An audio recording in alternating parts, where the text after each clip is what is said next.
We line now?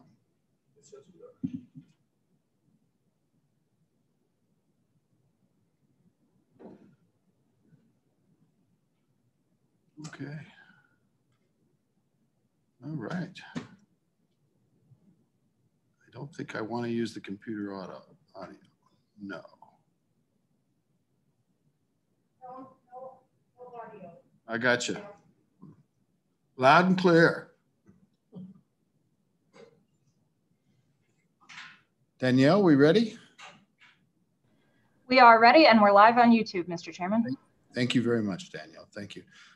So everybody, the next file for our consideration is Senate File 134, Lodging Tax Exemption for Residents. The sponsor, Senator French, is here. Senator French, the floor is yours. Thank you, Mr. Chairman. Senators, this is a very simple, short bill. We've heard that before. Yeah. This is an act relating to sales tax, providing an exemption for sales of lodging services to residents of Wyoming and providing for an effective date. Line 5, be it enacted by the legislature of the state of Wyoming. Line 7, Section 1, Wyoming Statute 3915-105A, by creating a new paragraph 11, Romanet 11 is amended to read under Exemption 3915-105, line 12A, the following sales or leases are exempt from the excise tax imposed by this article. On the back page, page 2, line 2, Romanet 11, sales of lodging services to a resident of Wyoming. A vendor shall require proof of residency prior to making a sale that is exempt under this paragraph. Line 6, Section 2, this act is effective July 1st, 2021. The reason I brought this was a lot of people commented that, I believe it was last year's bill, House Bill 134, the lodging tax, where it imposed the 5% sales tax on lodging. Then it was split up under a formula for a certain amount going to the local communities. And I believe it was 3% going to the state tourism board, state tourism reserve. You know, and that bill, all the way through that, it refers to the Wyoming Tourism Board, the Wyoming Tourism Reserve, you know. So I feel the intent of that bill was an effort to get lodging tax monies to promote tourism for the state of Wyoming. That seems like the intent of that bill. I don't believe it was aimed at the people of Wyoming. That person that lives in Powell and maybe he has to travel to Evanston or Rock Springs or something for his job, or that parent that lives in Evanston has they went to see their child's game in Lusk or Torrington. I don't view those people as tourists.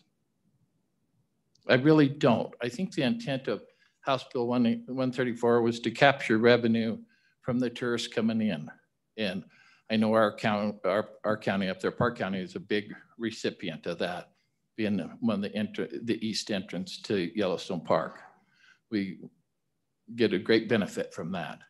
But I don't think it was intended for the people of the state of Wyoming. That's why I brought it. In House Bill 134, even on page 2 of it, under A, it says the following sales or leases are exempt from the excise tax imposed by this article. Then it goes on to say, sales of lodging services offered by any county fair board during a county fair or other board authorized events. So they've made some exceptions, at least one exception to it. I know some people said, well, it will violate the commerce clause or whatever, that you can't unfairly charge somebody from out of state versus a resident, different levels. And I counter that by the Wyoming State Parks, that commission, they have separate rates. We have a state park, Buffalo Bill State Park, west of Cody in our county up there. And they have two different rates, a rate for out-of-state people and a rate for Wyoming residents for services rendered. You know, you go in there, the services you're paying for are the restrooms, maybe a picnic table, a camping site, whatever. And I think with Game and Fish, they charge separate rates for resident, not resident. So that's why I brought it, Mr. Chairman. Okay, questions for Senator French? Any questions? Seeing any questions? Senator Schuler. Thank you, Mr. Chairman. Yeah, just a couple of different, you brought up some really good ideas. When you start talking about the different rates that we charge for parks, I know when we passed the bill last year, you know, the idea was to try to get a real concerted effort with our tourism, because we knew we were going to have to rely on that to some degree. And I think, at least I hope, that it's been good. I like the idea of maybe having two different rates. I actually like that. I think that might even be more fair than giving. I would love to not have to pay a fee when I went, you know, go to state basketball or anything like that. But I also was just on a trip here not too long ago. Went down into Arizona, and the amount of tax that we had to pay, lodging tax, in a couple of different cities, it was outrageous. And I thought about that, and I thought, well, you know, we passed a lodging tax in Wyoming, so fair is fair. But I kind of like the idea of maybe taking a look at something like that as two different rates. And so I wonder if you've looked, though, at the potential for how much we would actually lose not getting the monies from, you may not have the data yet for that, but I just wondered if you have that. The fiscal note on it, I'm sorry, Mr. Chairman. Please. Senator Schuler. The fiscal note on it it says it's indeterminable, you know, especially in a year like this. How many sporting games were there where businesses went out or were under duress, people lost their jobs. So, you know, their observation was they couldn't say, you know, I'm sure it was pretty minimal this year. Now, in the future, will that be a different story? Probably, but I can't say. Anybody else? Any other questions for Senator French? Senator French, I want you to stand by. I want to disclose to everyone that I own a lodging property, and a lot of my business is actually in-state, more in-state than out-of-state, I think, probably in the whole thing. So I would be a conflict on this bill. I would personally like this. My customers would love it. I don't like hitting them harder than they get hit. So I'll just say that, but I would have to be a conflict. So any other questions for Senator French? Stay close, Senator French. We'll go to anybody in the audience want to address this bill. Mr. Noble, you here for this one? Come on up. And then Mr. Brown, I see you're on screen, so we'll get you after Mr. Noble, if that's all right. Welcome, Mr. Noble. How are you today? Good afternoon, or good evening, Mr. Chairman, members of the committee. I'm doing great, actually. Dan Noble, Director of the Department of Revenue. I'm going to limit my comments to the issues associated with administration of the bill. One of the things that is complicated associated with this is trying to not only verify the residency, but also to retain that, because you not only have to verify it, you have to retain it so that you can demonstrate that it is an exempt transaction. So when you go about doing that, you know, you could look at a driver's license or something like that. You have to make a copy of the driver's license or whatever it is that is provided. And that works great when you're at the counter, across the counter from the person that's dealing with this. it isn't so great when you're Expedia or Travelocity or one of those companies that do this from remote locations, and it would create some problems for them to verify that these are in fact residents and be able to retain documentation of that. And I just don't know how that would work, but I just wanted to be aware that there could be some significant administrative burdens. It also complicates audit.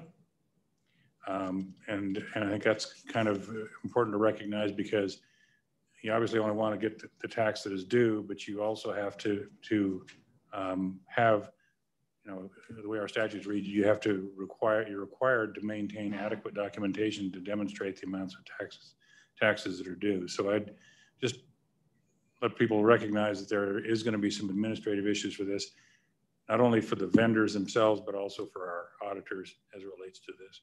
And with that, I'd stand for any questions. Okay, committee questions for Mr. Noble? Coming down here, let's do Senator Pappas first. Yes, Mr. Chairman, to the point of retaining documentation, the hotel or motel would have to retain this information. How long is that retention period? And who would, I mean, obviously it's personal information of people. Who can access that information? Mr. Noble. Mr. Chairman, Senator Pappas, the Department of Audit audits typically out 3 years. There's a 3-year statute of limitation as it relates to the retention of the records. And that would mean that you'd have to maintain that personal information on that person for 3 years. The people that would have access to it would be strictly the auditors and the company that's retaining the information. I don't think there'd be any other need for anyone else to have access to it. Okay. Senator Schuler. Thank you, Mr. Chairman. I guess my question would be, and it may be too early for you to be able to come up with these kind of figures, but kind of wondered, first of all, how much we pulled in last year after the, you know, the passing of the lodging tax bill. And secondly, would you have any idea on a breakdown between resident and non-resident, how much we would lose if we did something like this? Any idea? Mr. Chairman, Senator Schuler, I don't think that we have a breakdown of that. Now, one of the things that we could do is poll the tourism department to see if they have that data. If nothing else, they may not know the exact tax amounts, but if they can give us a breakdown of what percentage of the populace that stayed in these hotels were residents versus non-residents, we could probably at least estimate it.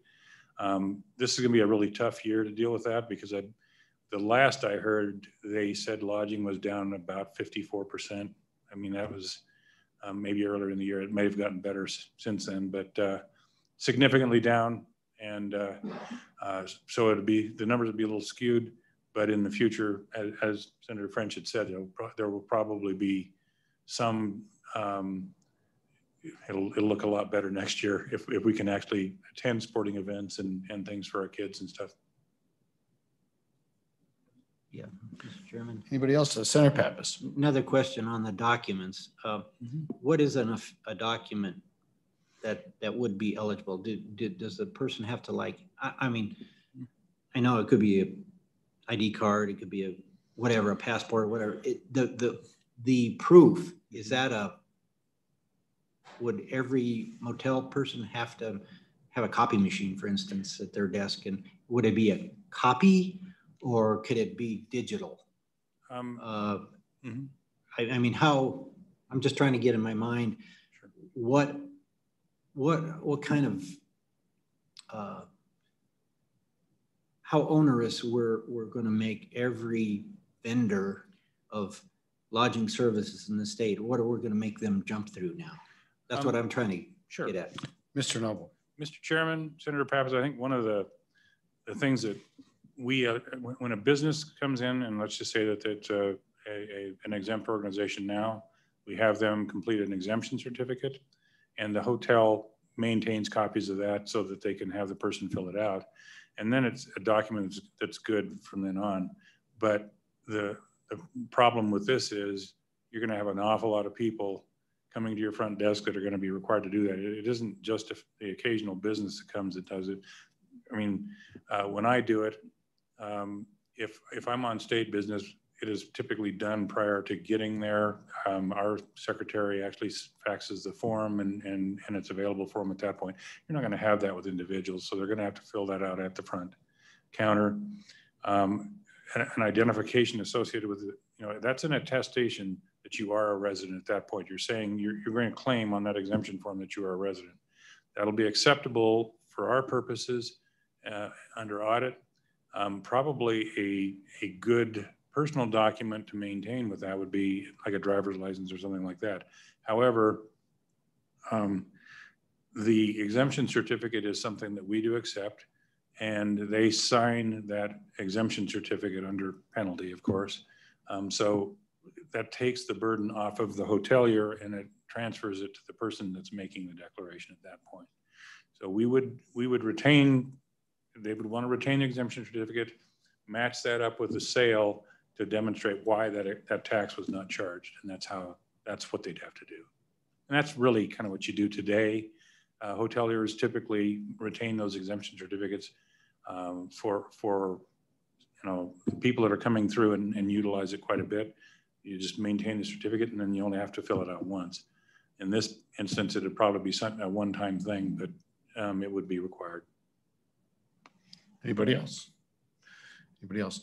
Mr. Noble, do you have any thoughts about the differential treatment of taxes to citizens of different states and what the implications are of that? Senator French had mentioned fees that were differentially assessed, including, we all know about hunting licenses and state park fees. But are fees different than taxes in terms of the big scheme of things? And are you aware of any states that have achieved differential taxes? Mr. Chairman, I'd have to look at that. I didn't really study it for this, and I could certainly do some research on it for you. I think it's something that we probably need to address as part of this, as to whether it would be considered a discriminatory tax. And I think where we may have an issue, and I'll have to look into this as well. As you know, we're a member of the Streamlined Sales Tax Agreement, and we may run afoul of that by actually having two separate tax bases for the same transaction. So I'll look into that as well. Fair enough. Anybody else have questions? Okay. I see online we have Mr. Brown, and I thought I saw someone else. There's one screen up that isn't identified, but Mr. Brown, do you want to go ahead and testify? Please, Mr. Chairman, can you hear me okay? Absolutely. You're coming loud and clear. Thank you very much, Mr. Chairman, members of the committee. Chris Brown, representing the Wyoming Lodging and Restaurant Association and the Wyoming Travel Industry Coalition, and we stand opposed to Senate File 134. When we worked to get the statewide lodging tax passed last year, we noted that lodging tax across the state annually is paid 80% by visitors traveling into Wyoming and 20% by those in Wyoming. And as the state's second largest industry, hospitality and tourism is seeking to get back on its feet this year after a terrible pandemic year. Reducing both the state and local marketing revenue in your communities by 20% works contrary to those efforts. Mr. Chairman, in 2019, the visitor economy generated north of $200 million in local and state sales tax revenues. And this revenue helps pay for basic services that everybody in Wyoming relies on: roads, emergency services, many other everyday essentials funded by local and state governments. And Wyoming residents benefit every day from a strong visitor economy. Mr. Chairman, the other major concern that we have with this is that it would be an administrative nightmare for business. Reservations aren't just made by calling a property, giving them your name and your card information, and then showing up and presenting everything. Many reservations are made and paid for in advance through the myriad of online travel booking companies like Expedia, Travelocity, a host of others. And the same, Mr. Chairman, goes for lodging and campgrounds in our parks. Many reservations are booked and paid for on recreation.gov. And so we can't help but wonder how Wyoming properties and campgrounds will verify that the reservations booked through these 3 third-party vendors are residents. Mr. Noble shed some light on the fact that it appears Wyoming property owners will need to keep a copy of everyone's driver's license on file for the next time they get audited.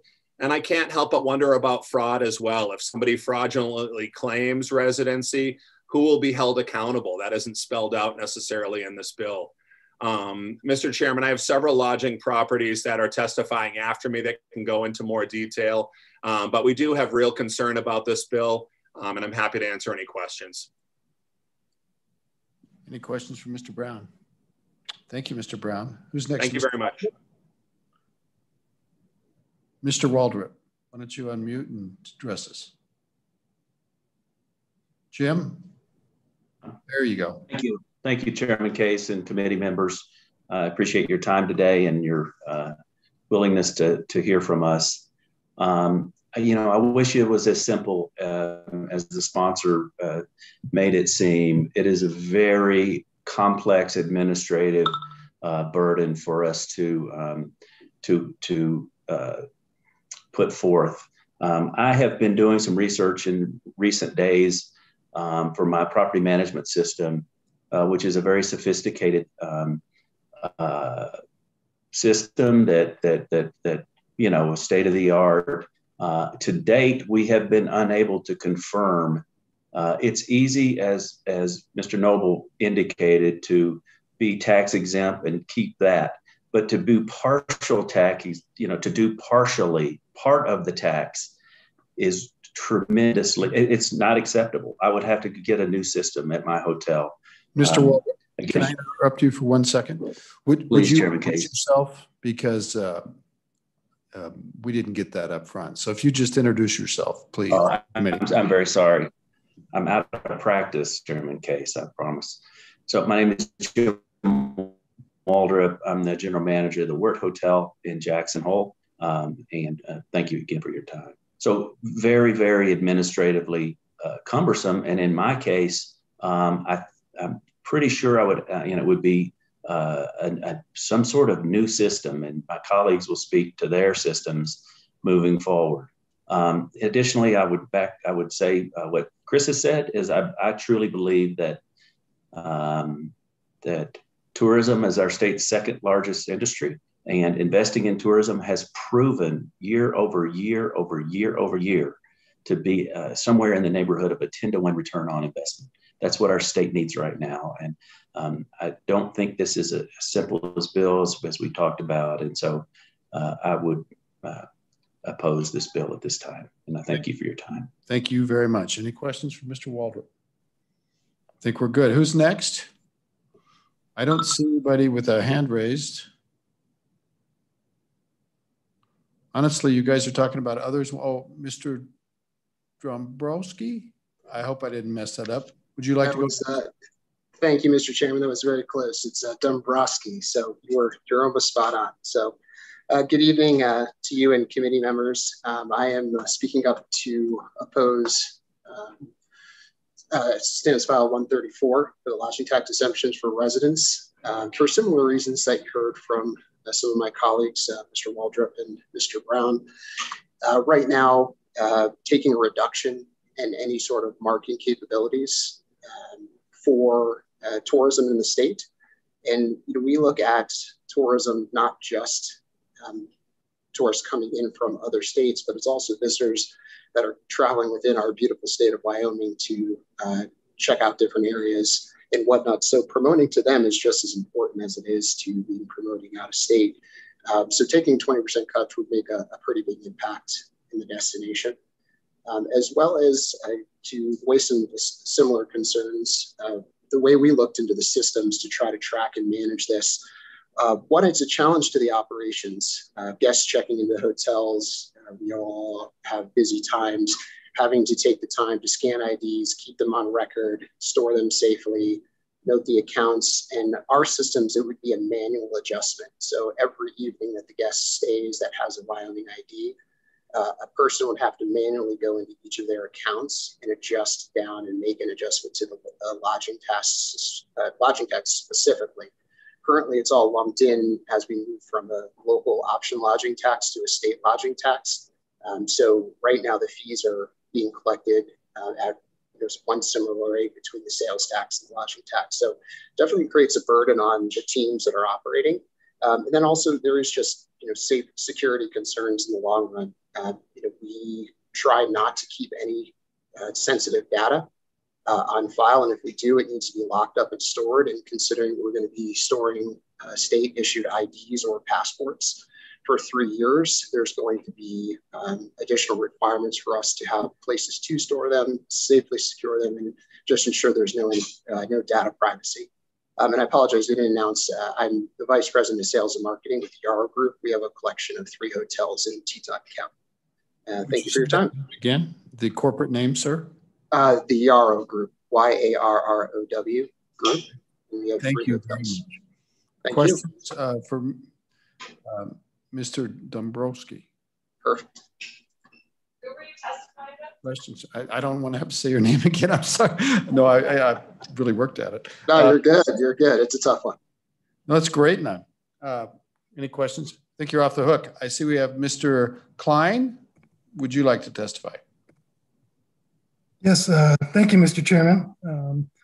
I've known Mr. Dombrowski for, I think, well over a decade, and I still struggle with this name too, so I appreciate that. Bless you for that. I am Alex Klein. I'm the Vice President and General Manager of Grand Teton Lodge Company and the Flag Ranch Company. We operate 680 hotel rooms in Grand Teton National Park and the John D. Rockefeller Memorial Parkway. We also operate about 1,000 campsites in both the Grand Teton National Park and John D. Rockefeller Memorial Parkway. And I think first, I do want to express my appreciation to the Wyoming Office of Tourism. Last year, I strongly supported the lodging tax because it would bring some additional revenue and stability to the Office of Tourism. And as the state's second largest industry, I think it's very important that we continue to have a strong tourism economy. I think that's important not just to those of us in the business, but to the state as a whole. But I do want to speak specifically to the administrative burden and in some cases, the near impossibility of enforcing this. I think my colleagues, Mr. Waldrop and Dombrowski and Mr. Brown have spoken to the administrative burden on hotels, and we share that concern with the 680 rooms that we oversee. We have a property management system that we own. It was purchased several years ago. It's relatively modern and up to date. And we would have similar challenges that have already been articulated. This last year, we transitioned to an advanced reservation system on recreation.gov for all of our campgrounds, which, keep in mind, is 1,000 sites. It's actually larger than our lodging operations and impacts more people.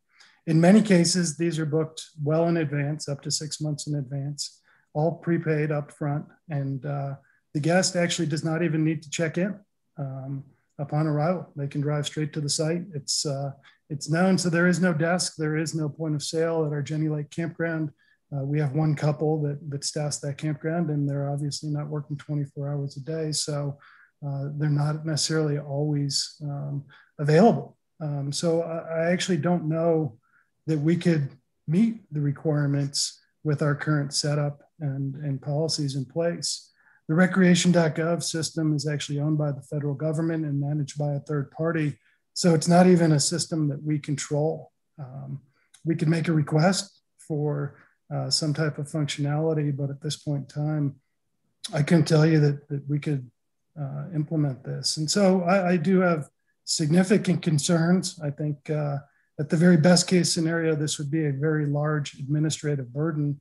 In the worst case scenario, it's something that we actually cannot feasibly implement with the existing systems and would cause us to rethink our business model, our staffing model, and how we approach, particularly that camping side of the business, which is applicable to the full state lodging tax. And so I too stand opposed to this law. I appreciate the spirit in trying to save Wyomingites a few bucks as they travel the state, but I do think there's a compelling reason to not enact this. I'd be more than happy to take any questions that you might have. Thank you, Mr. Klein. Questions for Mr. Klein? Senator James. Thank you, Mr. Chairman. If I'm not mistaken, last year, we had a bill that had to do with nicotine products, that they were able to verify IDs and age and everything online. If I'm not mistaken, they said they were able to do it very easily and with very minimal expense. And I'm just curious if this would be along the same lines, and if they can do it, I'm just wondering why anyone else wouldn't be able to do the same thing. If you or Director Noble might be able to answer that question. Thank you. Mr. Klein, if you can. I'm not familiar with that technology. I think that regardless of whether we check online or we obtain a copy, as I mentioned, in some cases at our campground facilities, there's not actually a check-in process. There's not a desk or an administrative place where this would take place. At the Grove Campground, we have a small office. At the Coulter Bay Campground, all we have is a small kiosk that would allow one person.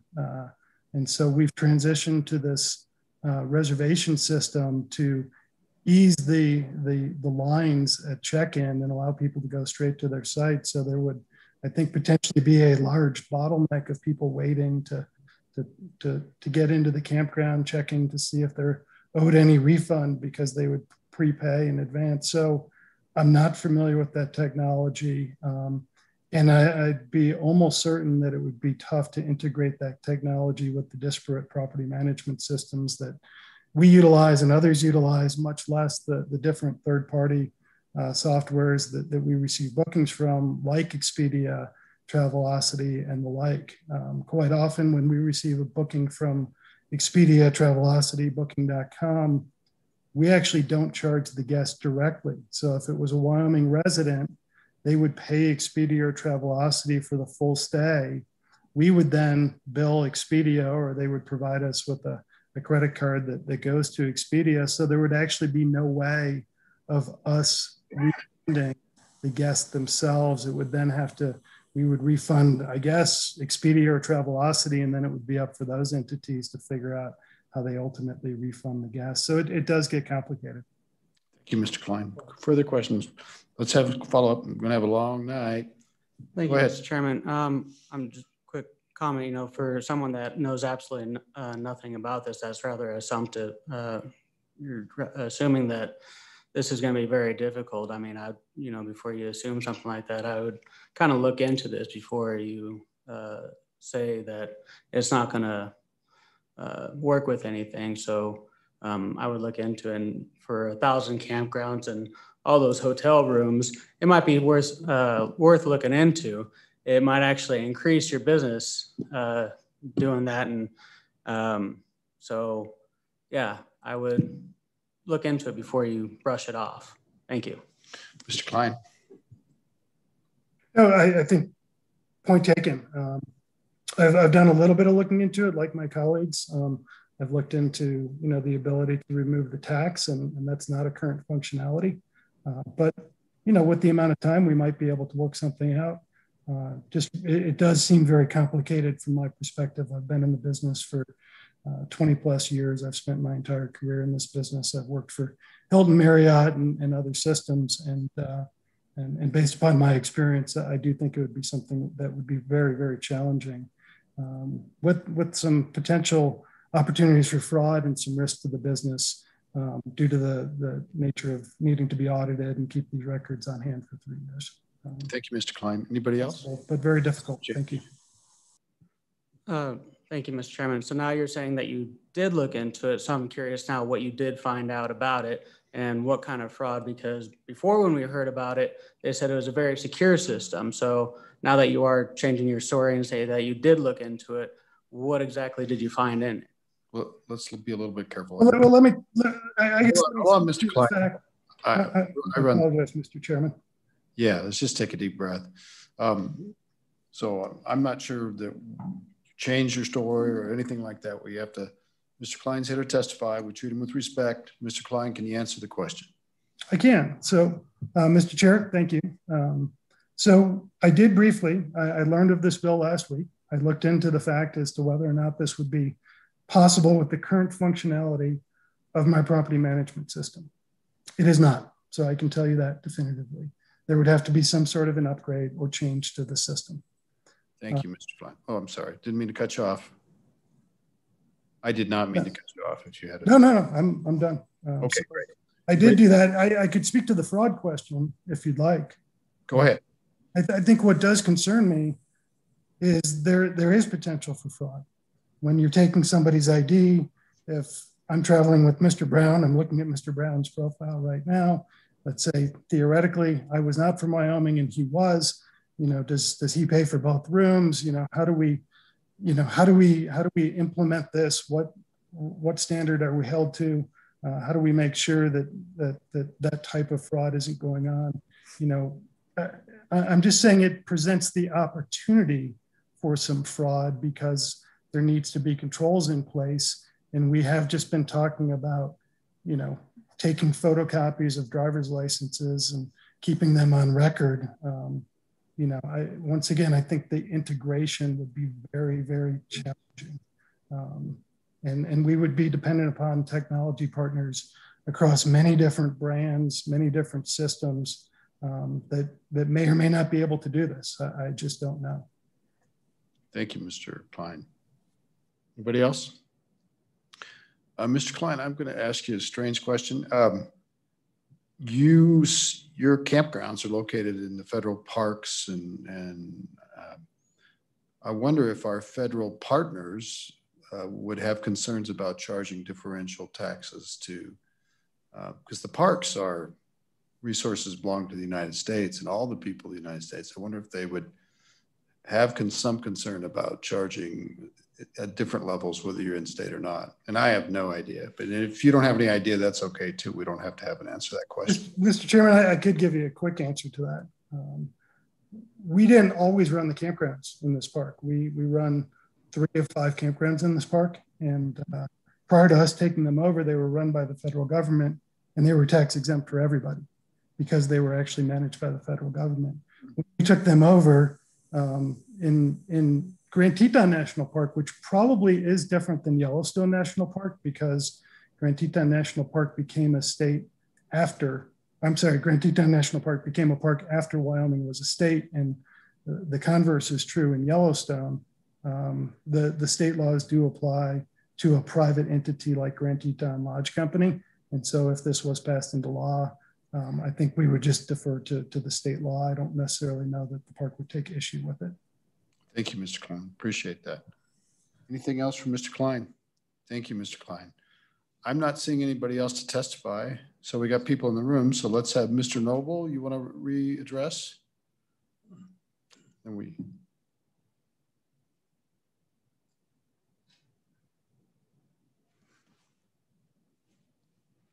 Thank you, Mr. Chairman. I just want to clarify one issue.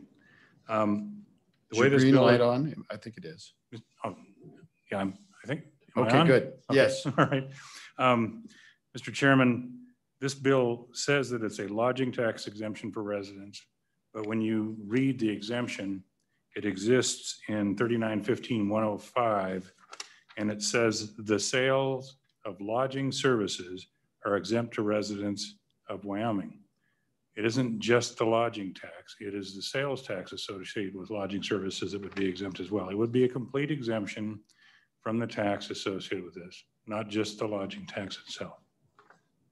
Thank you, Mr. Noble. Thanks for pointing that out. Sure. Okay. Yes, sir. Welcome. I should know you. You've got one of those tags on.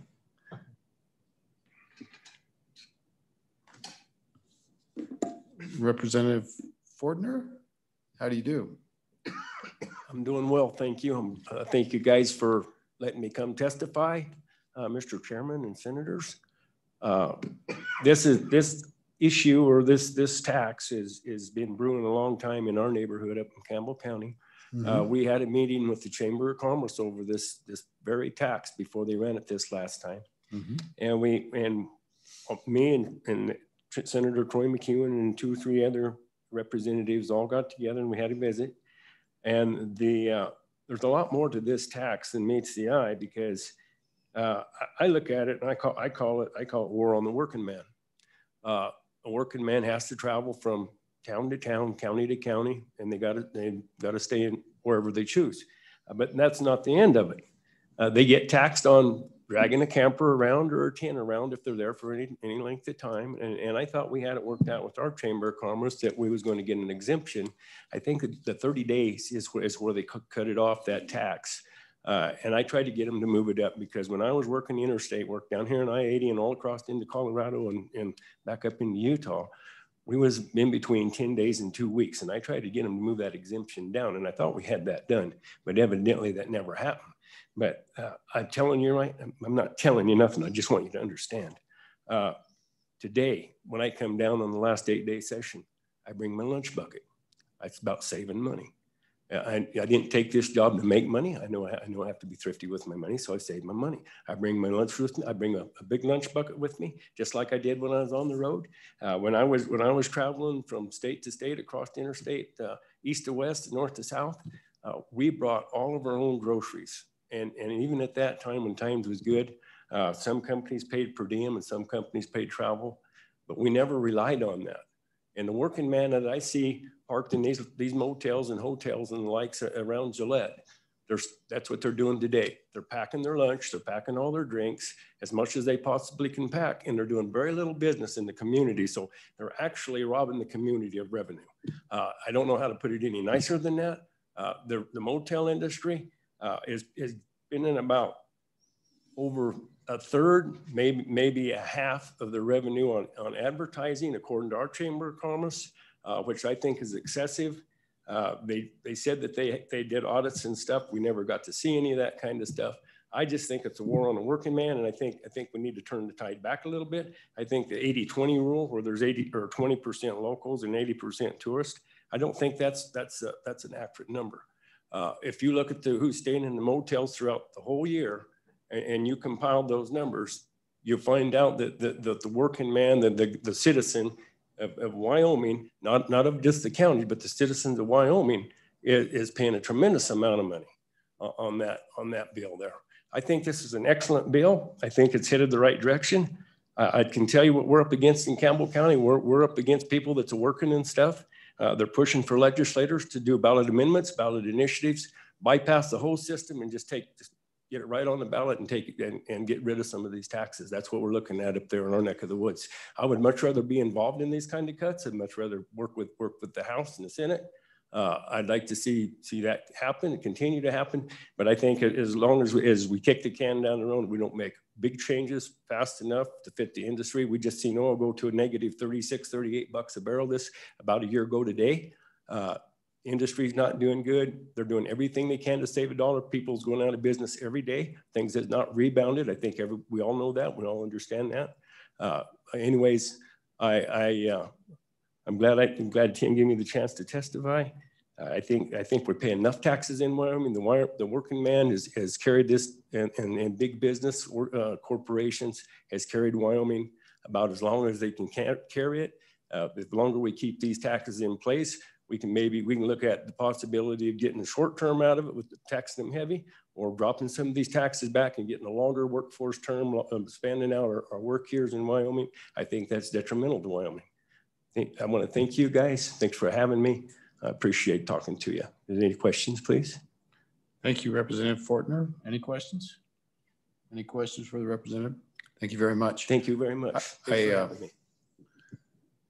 So I think as far as the numbers of out-of-state visitors, I know at my property in Lander, we're about 50-50 really, and probably a little heavier on in-state. I know where in Teton County, of course, it's quite a bit different. Yeah, it'd be a little bit different. Yeah. There's a lot of Teton County in the lodging tax. Yeah. I'm not commenting on, not want to fight that war again, but anyway, we appreciate your testimony. I know it's not easy, so let's see. Does anybody else want to address the committee? Come on up, Mr. Lancy. You bet. And Senator French will give you the last word, but Mr. Lancy, come on up.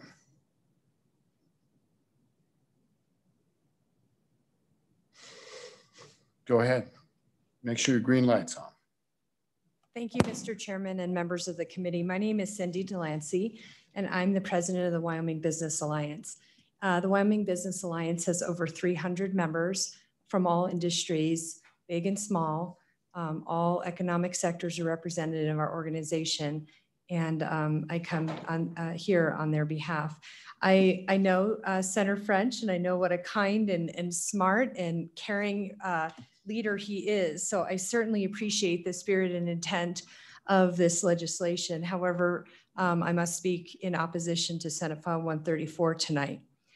The reason that being is last year when we passed the lodging tax, the Wyoming Business Alliance stood in support of that passage. We heard hours and hours of testimony over the interim from citizens across the state for and against, and this body made a policy decision to move forward with imposition of that tax. By moving forward with imposition of the tax and that policy decision being made, it was a policy decision of personal responsibility amongst Wyoming citizens to start contributing to our revenue streams and help maybe take a little piece of our structural deficit on as individuals instead of consistently relying on the extraction industry to continue to pay our way as citizens. So as much as I hate paying the tax as much as anyone else, you know, that's just part of contributing to the cost of our government and being in Wyoming. The Wyoming Business Alliance, one of our core principles is really also promoting sound tax policy that has certainty and stability. And it would be a little bit confusing, as we heard from some of the hoteliers, that reservations are made, particularly in prime areas, oftentimes years in advance. And to be able to, you know, the boat turned slowly, not we passed it, we didn't, we changed it. It could be extremely confusing and also could hurt our visitor economy, of which we rely so much on because of that instability and uncertainty for guests that maybe don't know what the rules are, don't know how to, you know, if they don't want their driver's license or proof of residency on file. I know I would have some reservations about that from a privacy perspective and a safety perspective. So, you know, having said that, the policy of certainty, clarity, stability, I think is you know, extremely important, and ask this committee to consider that. Mr. Noble covered that the exemption would not just be the lodging tax, but the full sales tax. And in a time when we're looking for more revenue, like I said, as much as I appreciate Senator French's intention to maybe save us all some money, now might not be the time to be doing that, as this committee, as a revenue committee, is looking for additional revenue as opposed to creating additional exemptions. Also, I want, you know, as a lawyer myself, my gut reaction is there's some legal problems with this. I'm not prepared tonight with the research to give you the law on this issue, but I just would urge the committee, if this bill moves forward, to please take a look with your staff as far as addressing some of the potential legal questions that probably would need to be answered before it moves forward. As far as the administrative burdens, I also wanted to just remind you that the majority of our businesses in Wyoming are small businesses.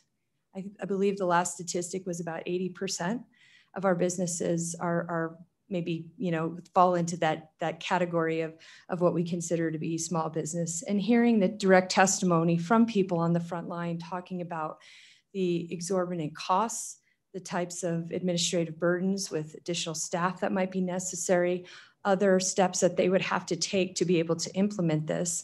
I know that the goal of this committee and the legislature of Wyoming is to make things easier for business, not harder, especially at a time when we have experienced unprecedented challenges this year.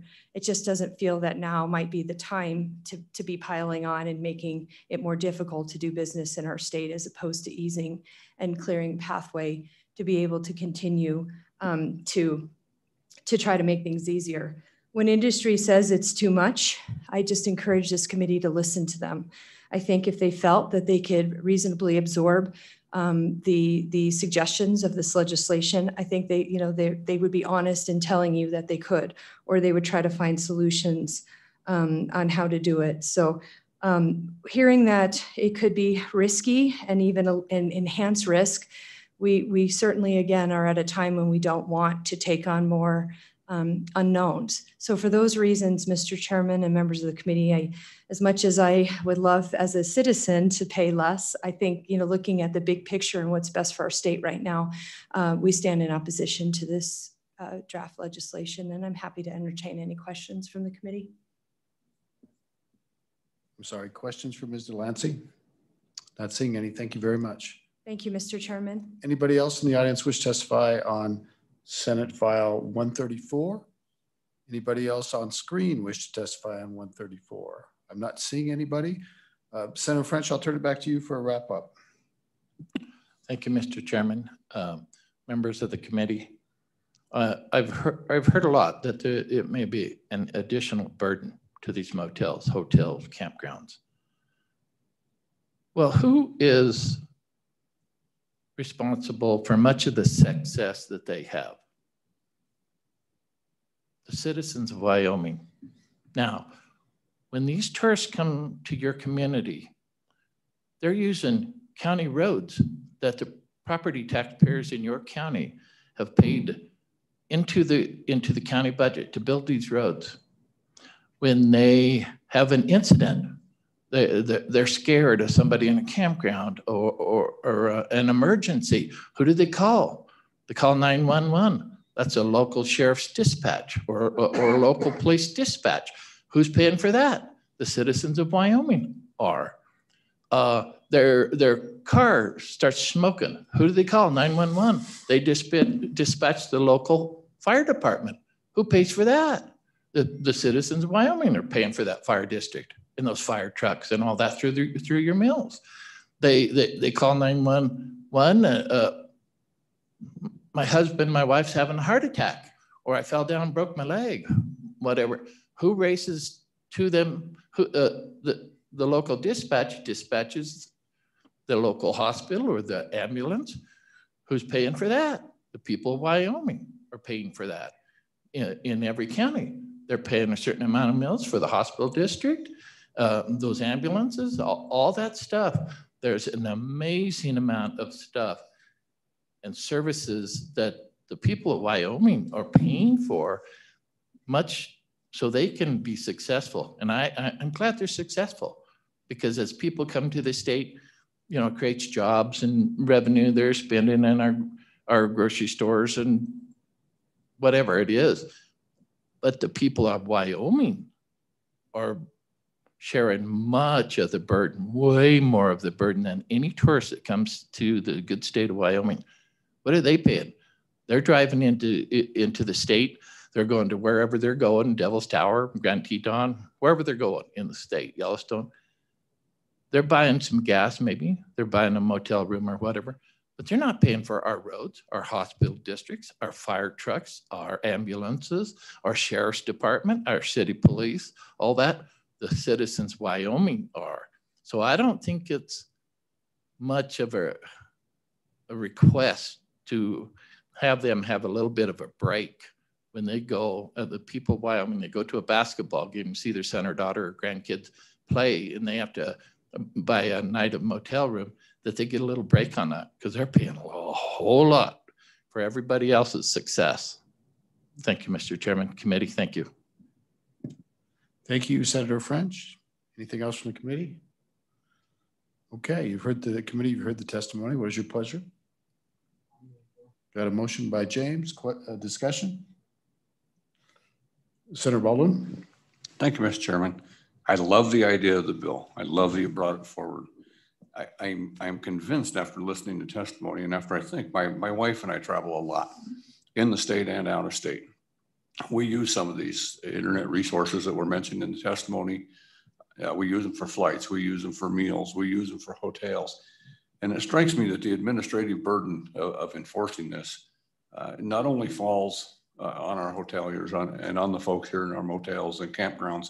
I think it's on the international. I think it's a huge adjustment. I think it would be very costly. I think the idea is good, but I think we need to work it out where it would be easier to enforce. I think at the moment, I'm convinced that it would be very costly, and actually it may end up costing these folks in the hotel and campground business more than they would benefit from what they would get in. And with that said, I think it's a good concept. I would like to see it worked further, but at this point, I would have to be a no on the bill. Thank you, Senator Baldwin. Senator James. Thank you, Mr. Chairman. I don't think it would actually cost that much more. I mean, like I said earlier, we heard last year that with the age verification and the ID, they said that they were able to do it really simple and at a really cheap rate because they had to verify age and ID over the internet, and they were able to pay over the internet, and because they had to deliver the nicotine products to people's doorstep. And then also too, you can have people verify their identity with their ID when they show up there at the hotel location, and they have the ability to scan people's ID to verify who they are. You have little mini marts that are able to do that right there. So, I mean, the technology is there and it's ridiculously easy. They can just little barcode scanner. So, I mean, I think they're blowing it way out of proportion.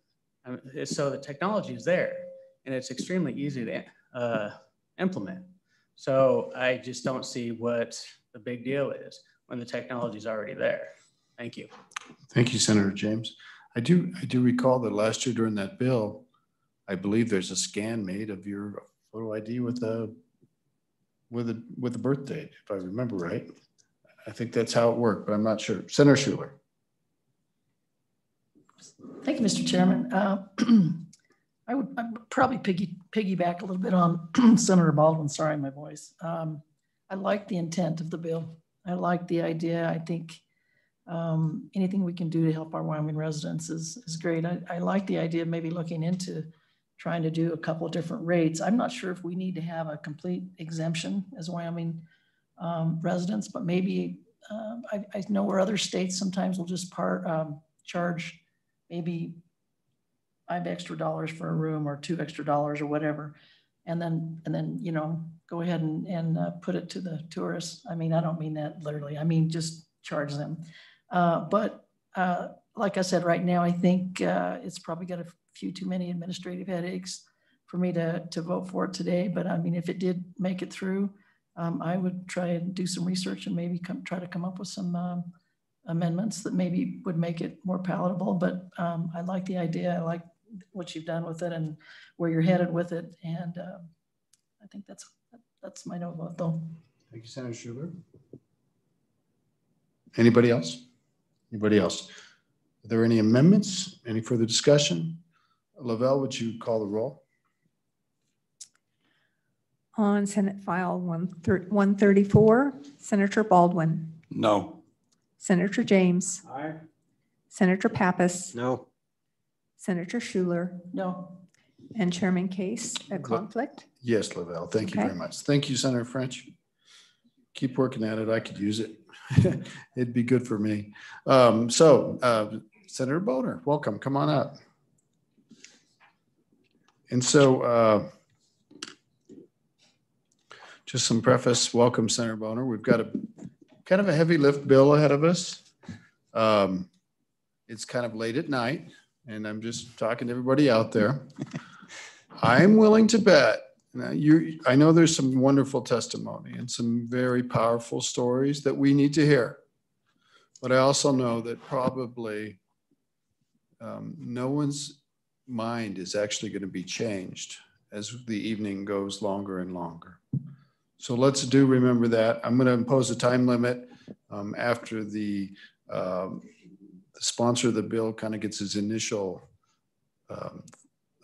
presentation with collaborating witnesses up, then I'd like to impose a time limit after that. So I was thinking 2 minutes, but let's try to keep it moving. And Senator Boner, welcome to the Revenue Committee. Okay, well, thanks, Mr. Chairman. I appreciate you hearing this bill. It's an important one for our state. And this bill, Senate File 150, would repeal the death penalty in the state of Wyoming. So as we all know, we are facing challenging fiscal times in the state, especially, you know, having just got off the Judiciary Committee, we had to hear lots of testimony about how the public defender, for example, is unable to provide defense, constitutionally required defense for our citizens in some cases in some areas of the state. And so it's during this time of fiscal constraint that it's more important than ever that we reassess state government. Maybe some things that used to work in the past are no longer relevant. And I submit to you that a prime opportunity to get rid of something that is no longer useful in our society would be by repealing the death penalty. The fact is, Since 2006, Wyoming has brought, or prosecutors in Wyoming have brought 14 death penalty cases. That's the past 15 years. Literally none of those have resulted in execution. There's one current case, I guess you could say, that is pending a resentencing. That's been going on for a decade, well over almost 2 decades now. And even in that case, obvious case of pure evil, we're unable to get the job done here in the state.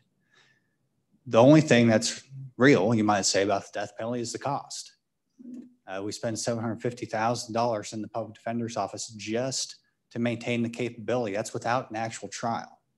Of course, if there's actually a trial, the moment a prosecutor says the death penalty is on the table, then all of a sudden the public defender has to spin up and provide this significantly higher level of scrutiny, as does the prosecution. We're paying for both ends here in the state. And so that $750,000 can go to much better use. It's been said that the death penalty is a tool on the tool shelf. It's a pretty rusty old tool that doesn't really work, and it's expensive. And the only thing I'll say in response to some of the previous discussion is that sometimes it's convenient for prosecutors, or it's an easy way to get a guilty plea without going through that constitutional right of a trial by jury. I'd have to ask the committee if you think that's right. By threatening to be the executioner, the government is hoping that you skip the judge and jury's part of what is an integral part of our justice system, especially in these very serious crimes. So I have a lot more to say. I hope to have an opportunity to say it later, cognizant of the time, and certainly folks ready to testify who have more experience in this subject matter than I do. I'll go ahead and stop right there, Mr. Chairman, and we'll wait for any questions. Thank you, Senator Boner. Thank you very much. Questions for Senator Boner? I've got just a couple. They'll be very quick. So do you know who the last person executed in Wyoming was? I believe that was Mr. Hopkinson in 1992. That's right. You know what the last one before that was? I do not. This is an amazing thing to me. His name was Andrew Pixley, and he was executed in 1965. So, from 1965 to 1992 was when those were the last two. And I think that's from 92 to 2021. I mean, we're talking about almost comparable amounts of time. So,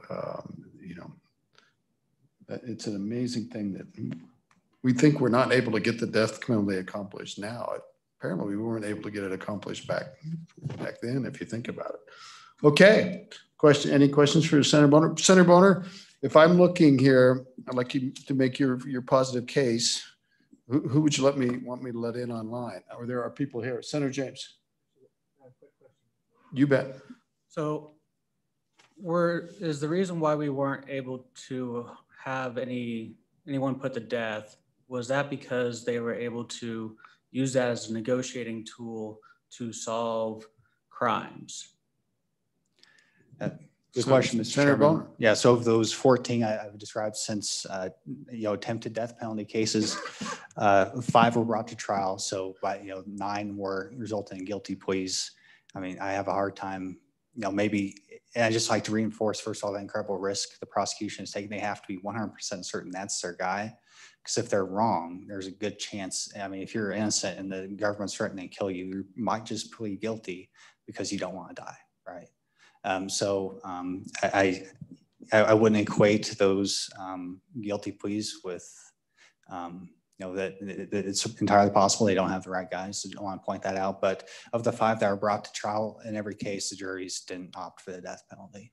So I think that's another important statistic, if you will, that we might think we have, and we go through all this additional expense of actually bringing it forward, and yet the results are life in prison, just the same as if there would be an fraction of the cost. Go ahead. I was kind of referring before they went through the whole trial process. during before that. So when they're talking to that person, hey, this is possibly going to be on the table, the death penalty, unless you help us find this person or whatever. Do you know if that was part of it? Yeah. Go ahead. Yes, Mr. Chairman. So of those 14, sorry, I misspoke. So 5 went to trial. They went through the whole process. So that didn't work. 8 ended with a plea deal, as you're describing, before the trial. 1 charge was dropped after $170,000 was spent defending the case. So those are the statistics in the past 15 years. Okay. Senator Schuler. Thank you, Mr. Chairman. I was just interested in the $750,000. For some reason, I had thought that it was over $1 million that we would be looking at as a state to have a death penalty trial with everything that goes into it. And so I just think about all the millions that we could have possibly saved. So am I off base, or are you just shooting a little low with that $750,000? Thank you. Senator Bowen. Yeah, so the $750,000 is just the baseline cost, if you'll just maintain the capability, that readiness, because the public defender's office has to be ready.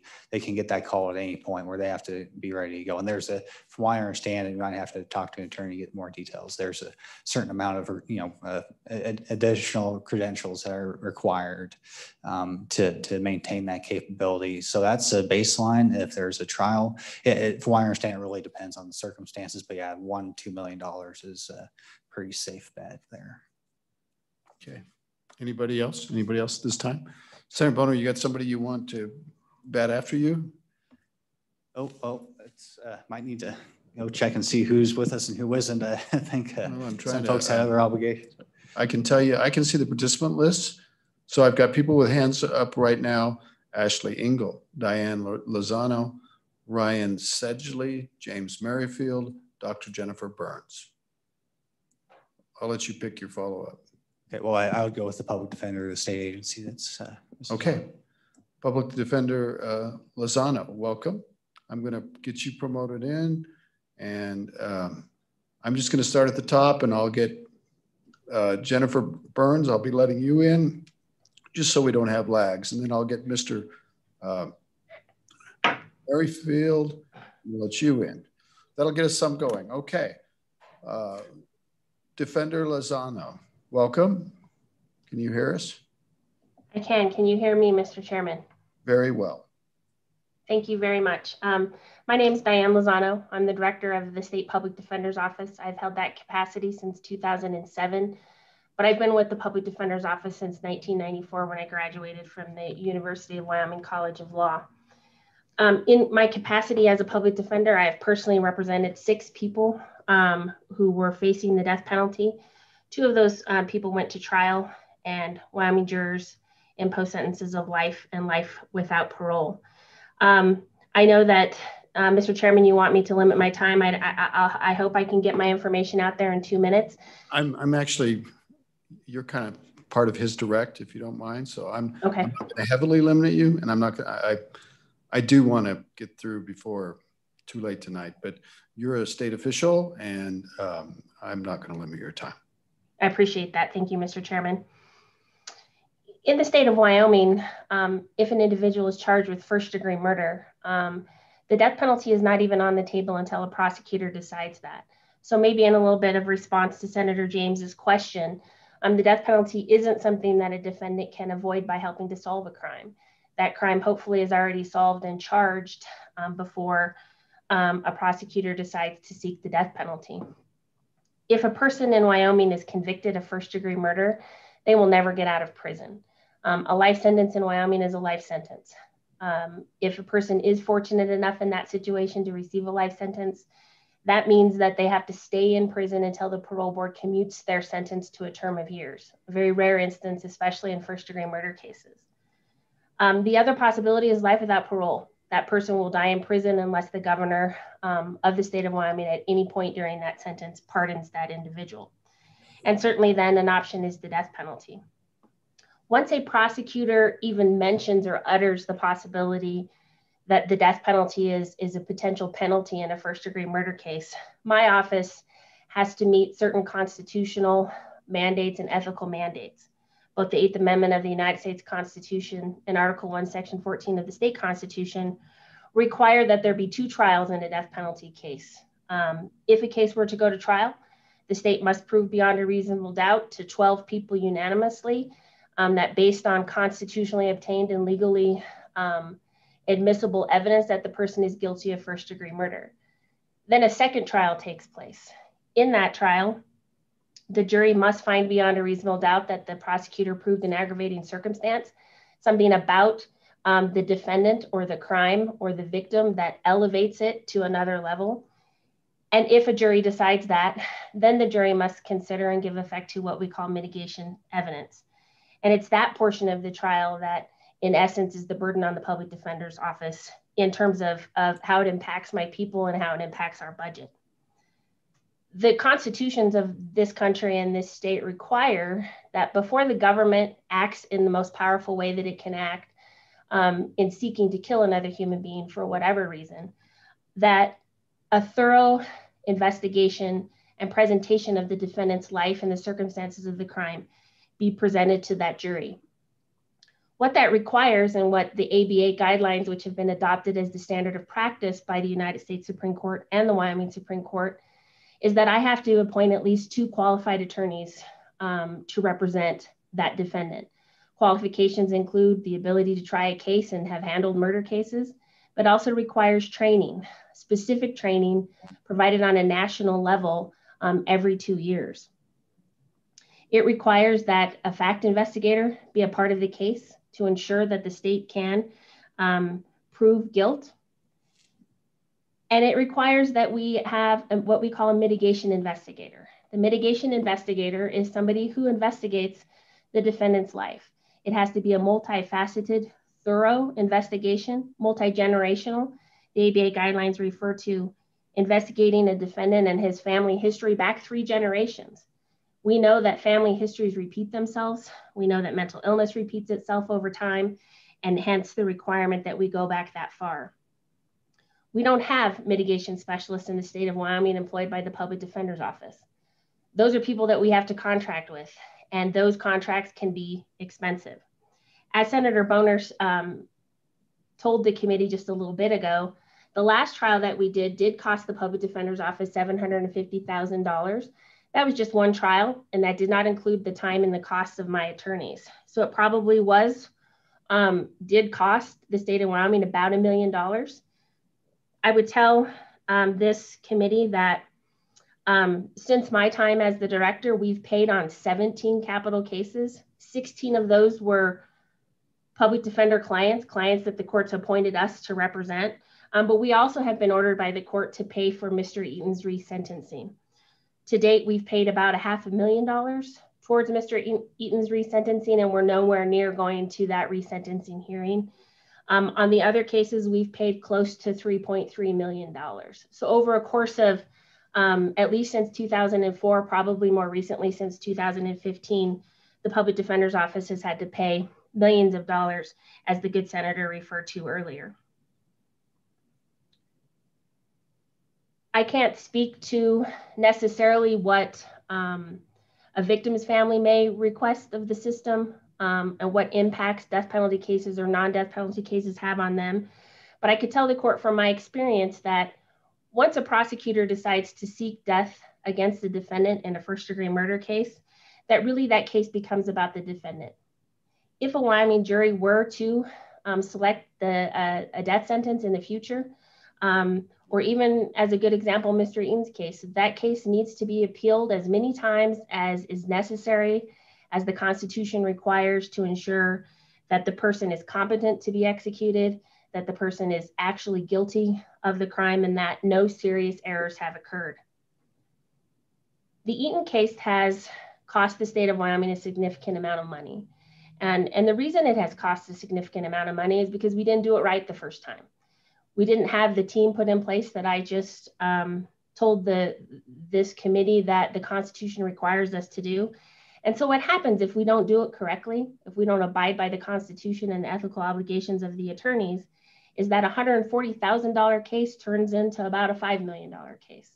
And so those errors can't be avoided. There's no way to shortcut what the Constitution requires my office to do.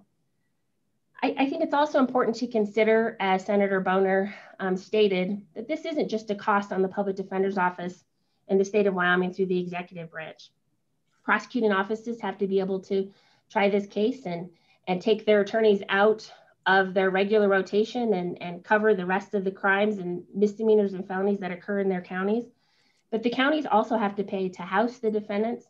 And if there's a trial, they have to sequester juries. I believe in the last capital case that was tried in Wyoming, it was in Laramie County. I believe that Laramie County paid upwards of $200,000, close to $300,000, just to provide security to the juries and the court during that trial. So it's not just a cost on the Public Defender's Office, although the Public Defender's Office, of course, bears the burden greatly in these cases. In terms of the impact that it has on people, I've tried a couple of these cases. I've worked on several. I've supervised several. Prosecutors who've handled these cases may tell you that they want this to still be a tool, and that's something that I'll address in a minute. But having to go to trial where an individual has been murdered under circumstances that qualify as first-degree murder, and then having to ask 12 ordinary citizens to decide whether or not the defendant lives or dies is no small impact on the human soul. I tell my attorneys who think that they're interested in these cases that they need to step back and they need to think about the impact that it'll have on their lives. I've worked with juries and I've asked juries to not kill my clients. And I've watched juries struggle as they've come back with a guilty verdict, emotional and fearful that they now have been asked by their government to take the life of another human being.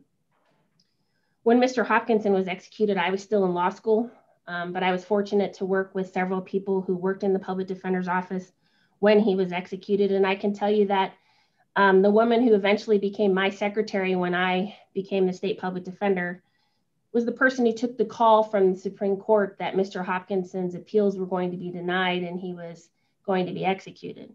If you were to sit in a room with her and talk to her, you could see the visceral effect that it still has on her today. But even more so, it's those 12 ordinary citizens who aren't in this room making policies, who aren't prosecutors, who didn't go to law school, who just happen to be called for jury duty and may happen to sit on a trial. The impact on your constituents has been great, but as Senator Boner said, your constituents have told you since 2004 that life without parole is a sufficient sentence in first-degree murder cases. And I believe because of that, the constituents have spoken about whether or not the death penalty's time has come in the state of Wyoming. And just briefly in response to what I've heard people say in terms of why we need to have the death penalty still, that it's a tool for prosecutors, and it's a tool they don't need. If a prosecutor were to say, or a law enforcement officer were to say to somebody, we're going to execute you unless you tell us that you did this crime, we're going to seek the death penalty unless you show us where the evidence is. And I can't imagine that anything like that would stand up in a court of law. But in terms of encouraging pleas, I could tell the court that, or this committee, sorry, that it really acts in the opposite way. I've told people that my clients often become the Patrick Henrys of the criminal justice system. Once the prosecutor says they want to seek death, my clients say, then give me liberty or give me death. And it slows down the process. Other states have studied what it costs to plead somebody in a death penalty case in comparison to what it costs the state to just go to trial in a murder case. In Kansas, they found that the costs in a death penalty plea case were 3 to 4 times more than a regular case that just went to trial without the defendant facing the death penalty. So certainly, if you're to hear that facing the death penalty encourages defendants to plead, that's not true. Once the death penalty is sought, everything slows down, the money increases, and the burden on our budget, on the people who have to make that decision increases exponentially, if you will. We are, as a public defender agency, just like everybody else, facing severe budget constraints and limits. As Senator Boner says, I've twice had to tell courts in Campbell County specifically that we did not have the resources or the people or the personnel to provide what I believe is a God-given right to the right to counsel when somebody is facing liberty being taken from them. Certainly not having the death penalty would save my agency over a course of years, millions of dollars, $500,000 per biennium. We could save the state of Wyoming $1.2 million that is still in the bank waiting to be shelled out to pay for Mr. Eaton's defense. And even if it weren't money that the public defender's office could use, imagine what we could use it for. We could give it back to victims organizations. We could give it to mental health organizations. We could have the University of Wyoming endow scholarships in the names of individuals who've been murdered by some of my clients. I can't imagine that in this time and place when state employees are losing their jobs, businesses are suffering. We were talking about having to increase taxes and everything else that isn't really what the state of Wyoming stands for, that we would need to continue to spend the money that we spend in death penalty cases. And it's not just that we spend the money, but it's not being used. It's ineffectual and it's inefficient. And so I stand in favor of Senate File 150, and I would stand for questions at this time. Thank you very much, Ms. Lozano. Questions from the committee for the public defender? Okay, so I'm shaking up the order slightly at the request of the bill sponsor. The next testifier will be Ms. Martin, if you're ready. Is that possible? Crystal Martin? Yes, sir, I'm here. Okay, we're gonna eventually impose some time restraints, but we know you have an important story to tell, so go ahead.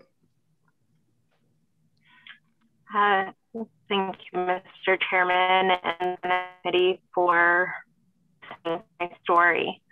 Tonight, I would like to testify on behalf of repealing the death penalty, as I am a two-time survivor of 2 murder victims.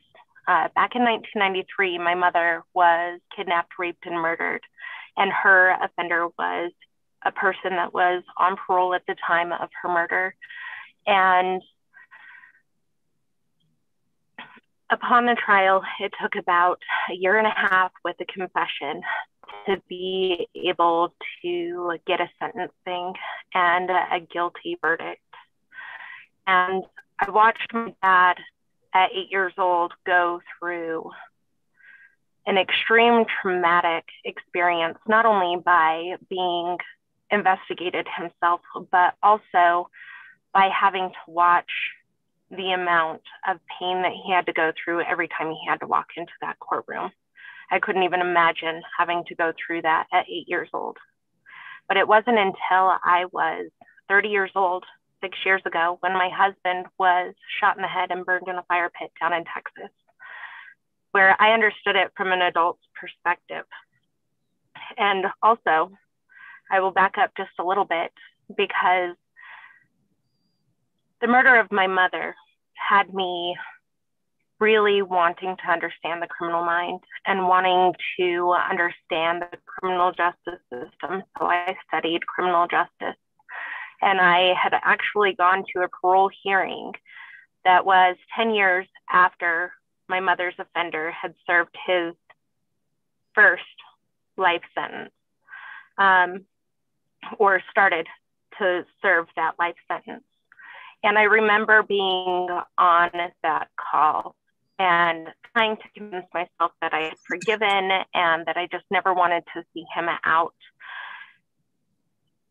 But after I had gotten off the call, I went into the shower and I cried and cried and cried, knowing that I didn't know true forgiveness. So it was my mission to find forgiveness. And as I was studying criminal justice, I found restorative justice, where I was able to go and meet with the offender and find an extreme amount of healing, because I was able to have that empowerment and not have to suffer through the victim's impact statement and not have my voice heard. I also had studied a lot about the death penalty and how ineffective it is as a deterrent to criminal offenses or heinous crimes. So as we walked through the trial with my husband, I was not able to go because unfortunately through victims' compensation, it is like twisting your arm to try and get compensation back through the system in order to be able to support ourselves and our children and so on.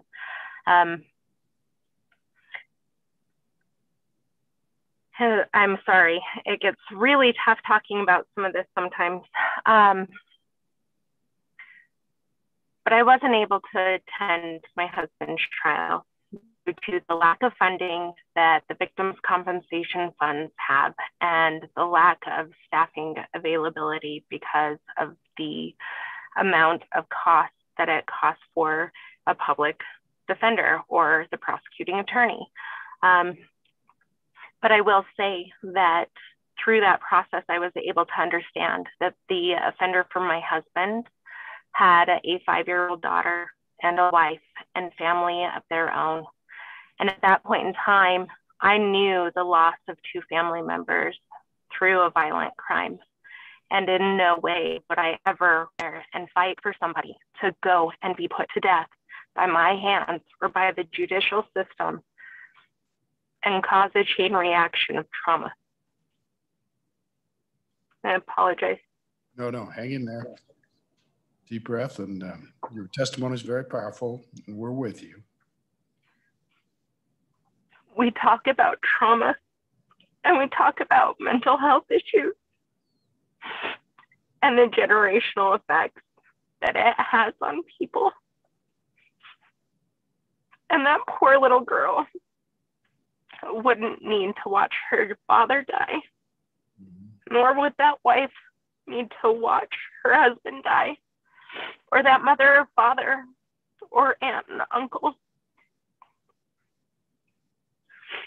At this point, I feel that the death penalty has been so ineffective and has caused more trauma that has rippled out to so many people after we've already been traumatized, that we don't need to continue that linkage, because that does cause a bigger cost for mental health through the Victims' Compensation Fund. That causes long-term health impacts that eventually have to be on state assistance or federal assistance in order to get their health care costs covered, because the amount of trauma and the way that trauma impacts the body is long-term, and it causes disabilities to where people are not able to take care of those costs themselves. So I would like you guys to take into consideration not only the trauma impacts for the victims, but also for the offenders' families as well. But also know the amount of trauma that it would also have on a victim to have to go and rehash through not only the initial trial, but then the trial for the death penalty and then the appeals afterwards. It's like picking off a scab and creating a bigger scar over and over and over again.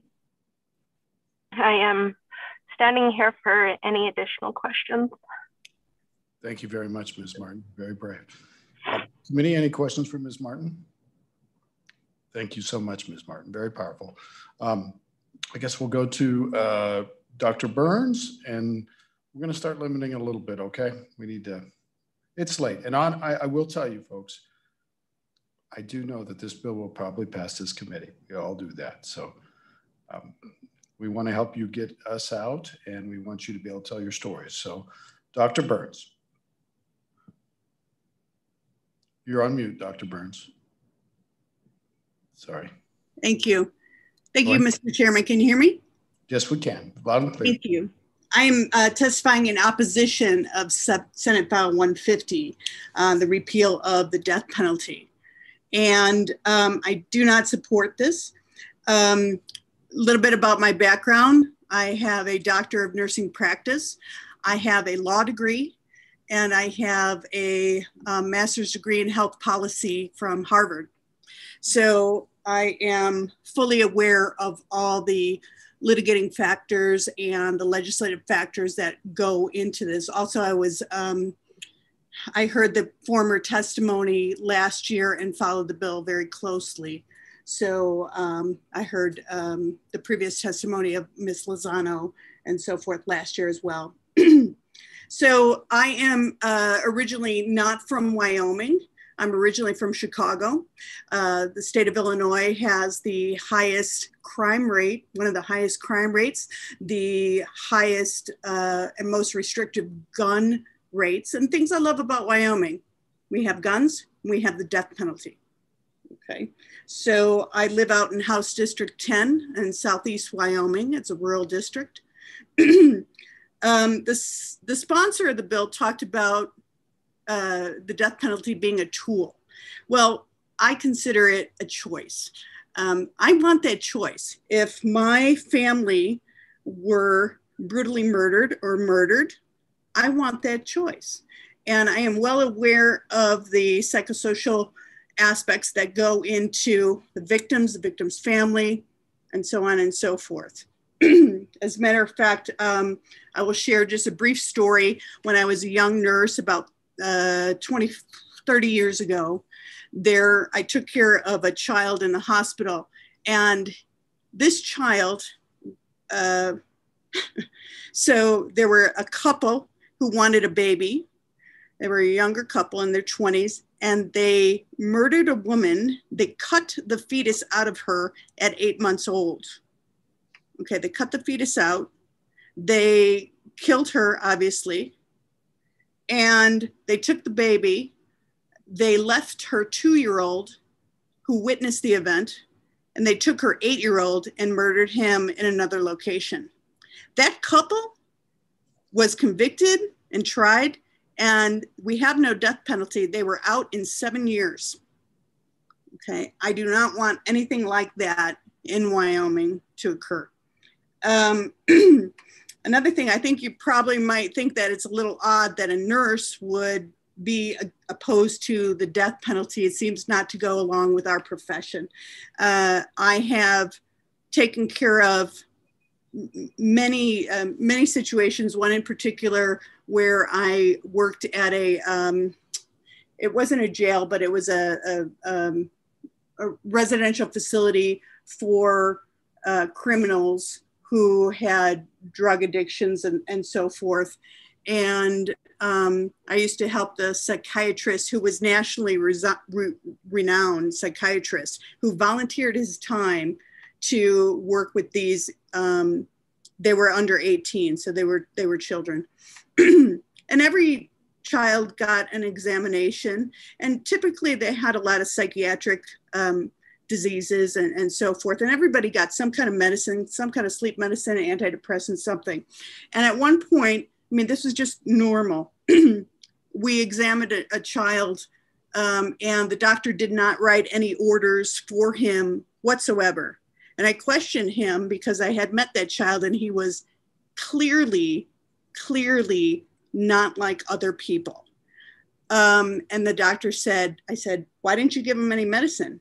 And he said, oh, there's nothing I can give him that would help him. And I said, why is that?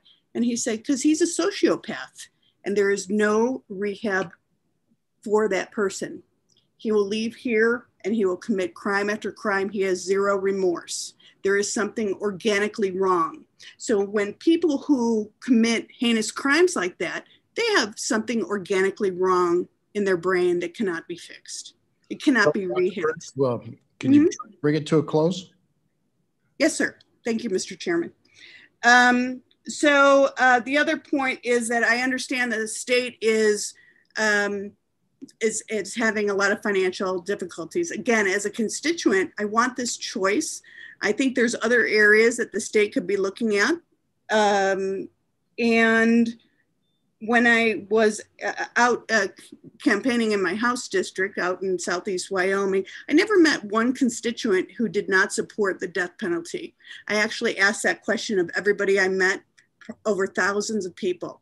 And I'm sorry that they're not here to testify today, but I feel that that is really the wish of Wyoming residents. Thank you. Thank you, Dr. Burns. Questions for Dr. Burns?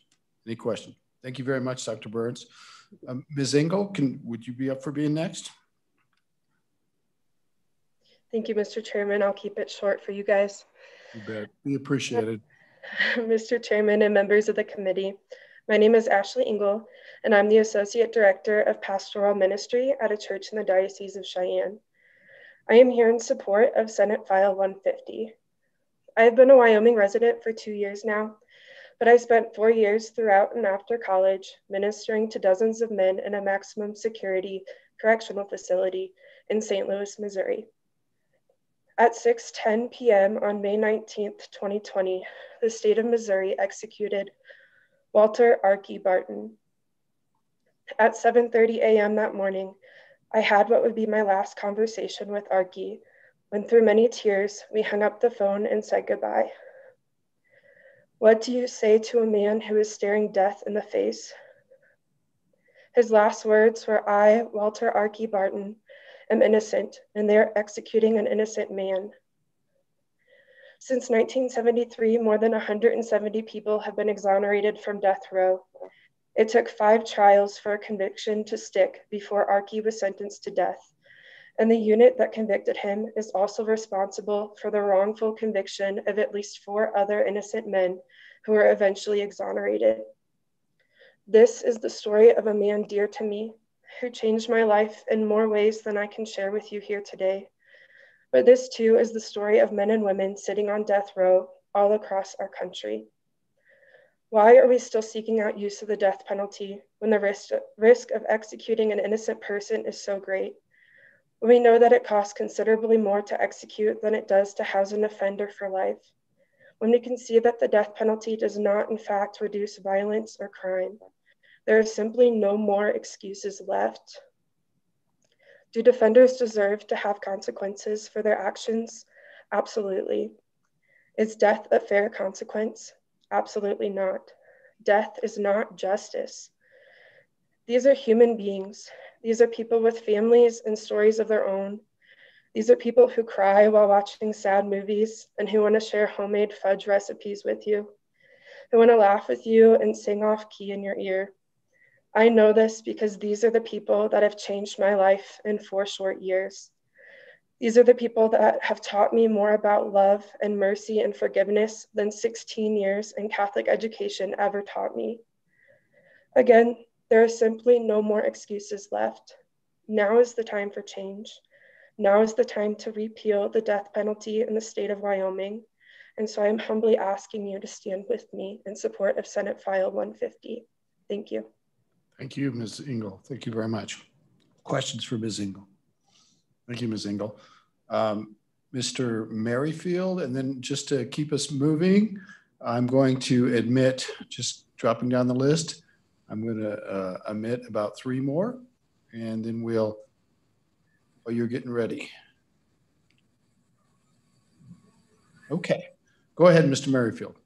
Thank you, Mr. Chairman. I appreciate the chance to address the committee. As you know, my name is Jim Merrifield. I'm a U.S. Air Force veteran, 21 years in the Air Force. I spent 15 years in Afghanistan and Iraq during the war. And I agree with Ms. Engel that it is time for change, but I think pulling the death penalty off is the wrong change. The change needs to be done someplace else. If somebody were to hurt my family, I would like to have the option to hurt his. And I understand about their spouses and children and everything else, but I don't think that the person was thinking about them when they killed my wife or they killed my child. So I don't think I need to think about them while they're on trial. And I've seen enough death and I've seen enough We've got a free children and loved ones that come back from the war and that were murdered by the people. And you want to say, let's just let them off and we'll put them in jail and take care of it that way. But I think the price of keeping somebody on death row is far more than the price for the trial to put them on death row. And that would be something that we need to think about too, and something that needs to be changed. And that's where the change needs to start, is up there and not down at death row. I like to keep the person or keep the option open to be able to put him to death if I feel that it's necessary. And there's just sometimes, I mean, you have to do that. Decisions have to be made. Right, wrongs, are mistakes going to be made? Probably. We're never going to be able to eliminate them because we're all human. But to just take it off the table is just like saying, okay, you don't have to fear it anymore because we're not going to do it. And I think they may say it doesn't affect them, but I think some people it does. May not be all of them, but some people. And if you can save one life with it, then it's worth it. Thank you. Thank you, Mr. Merrifield. Any questions for Mr. Merrifield? Thank you very much. We'll go to Mr. Dunham and then Mr. Sedgley. So Mr. Dunham. Good evening, everyone. Thank you, Mr. Chairman and the committee. I'm Robert Dunham. I'm the Executive Director of the Death Penalty Information Center. We're a national nonprofit organization in Washington that serves the public by providing information and analysis on death penalty issues. DPIC doesn't take a position for or against capital punishment itself, but we are critical of the way in which it's administered. And our goal today is not to tell you how to vote, but to be a resource and to provide factual information so that you can make the decision based on issues that matter. I've submitted some written testimony, and it's fairly extensive, so I won't go over all of it. But there are a couple of issues that I think are of critical importance. One of the things that we hear over and over is, do people who are innocent, is there a real chance that they may be sentenced to death and may be executed? Everybody's worst fear about capital punishment is that innocent people will be wrongly convicted and may be executed. And it's no longer debatable that innocent people can and do get sentenced to death, and some have been executed. The data raise serious questions as to whether we can trust our governments to fairly, honestly, and reliably carry out the death penalty. Let me briefly tell you what the numbers are telling us. Since 1973, at least 185 men and women who were wrongly convicted and sentenced to death have been exonerated. That is one exoneration for every 8.3 executions, and it's an astonishing failure rate. And there have been clearly innocent prisoners like Carlos de Luna or Ruben Cantu or Cameron Todd Willingham who have been executed. Now, every state believes that its state court process is exceptional and that it has adopted safeguards that will prevent convicting the innocent and sentencing them to death. But over and over, people continue to be wrongfully convicted and condemned in these jurisdictions. On February 18th, we issued a special report called The Innocence Epidemic, in which we examined the demographics and the causes of wrongful capital convictions. And sadly, our research corroborated what all of us in our hearts knew was the truth, that government is not capable of eliminating the possibility that an innocent person will be sentenced to death and executed. I've put a lot of details about this in the written testimony. So let me just say that we found exonerations from wrongful capital convictions and death sentences in 118 US counties spanning 29 states. They can occur anywhere, and they do, whether it's Yellowstone, Montana, Bernalillo, New Mexico, Canyon, Idaho, or Philadelphia, Cleveland, Chicago, Oklahoma City, Houston, or Los Angeles. And unfortunately, the more we learn about what happens in these cases of wrongful conviction, the worse the problem appears. So It's true. Are you going to get close to finishing up? Sure. Well, let me hop on to one other thing. Okay.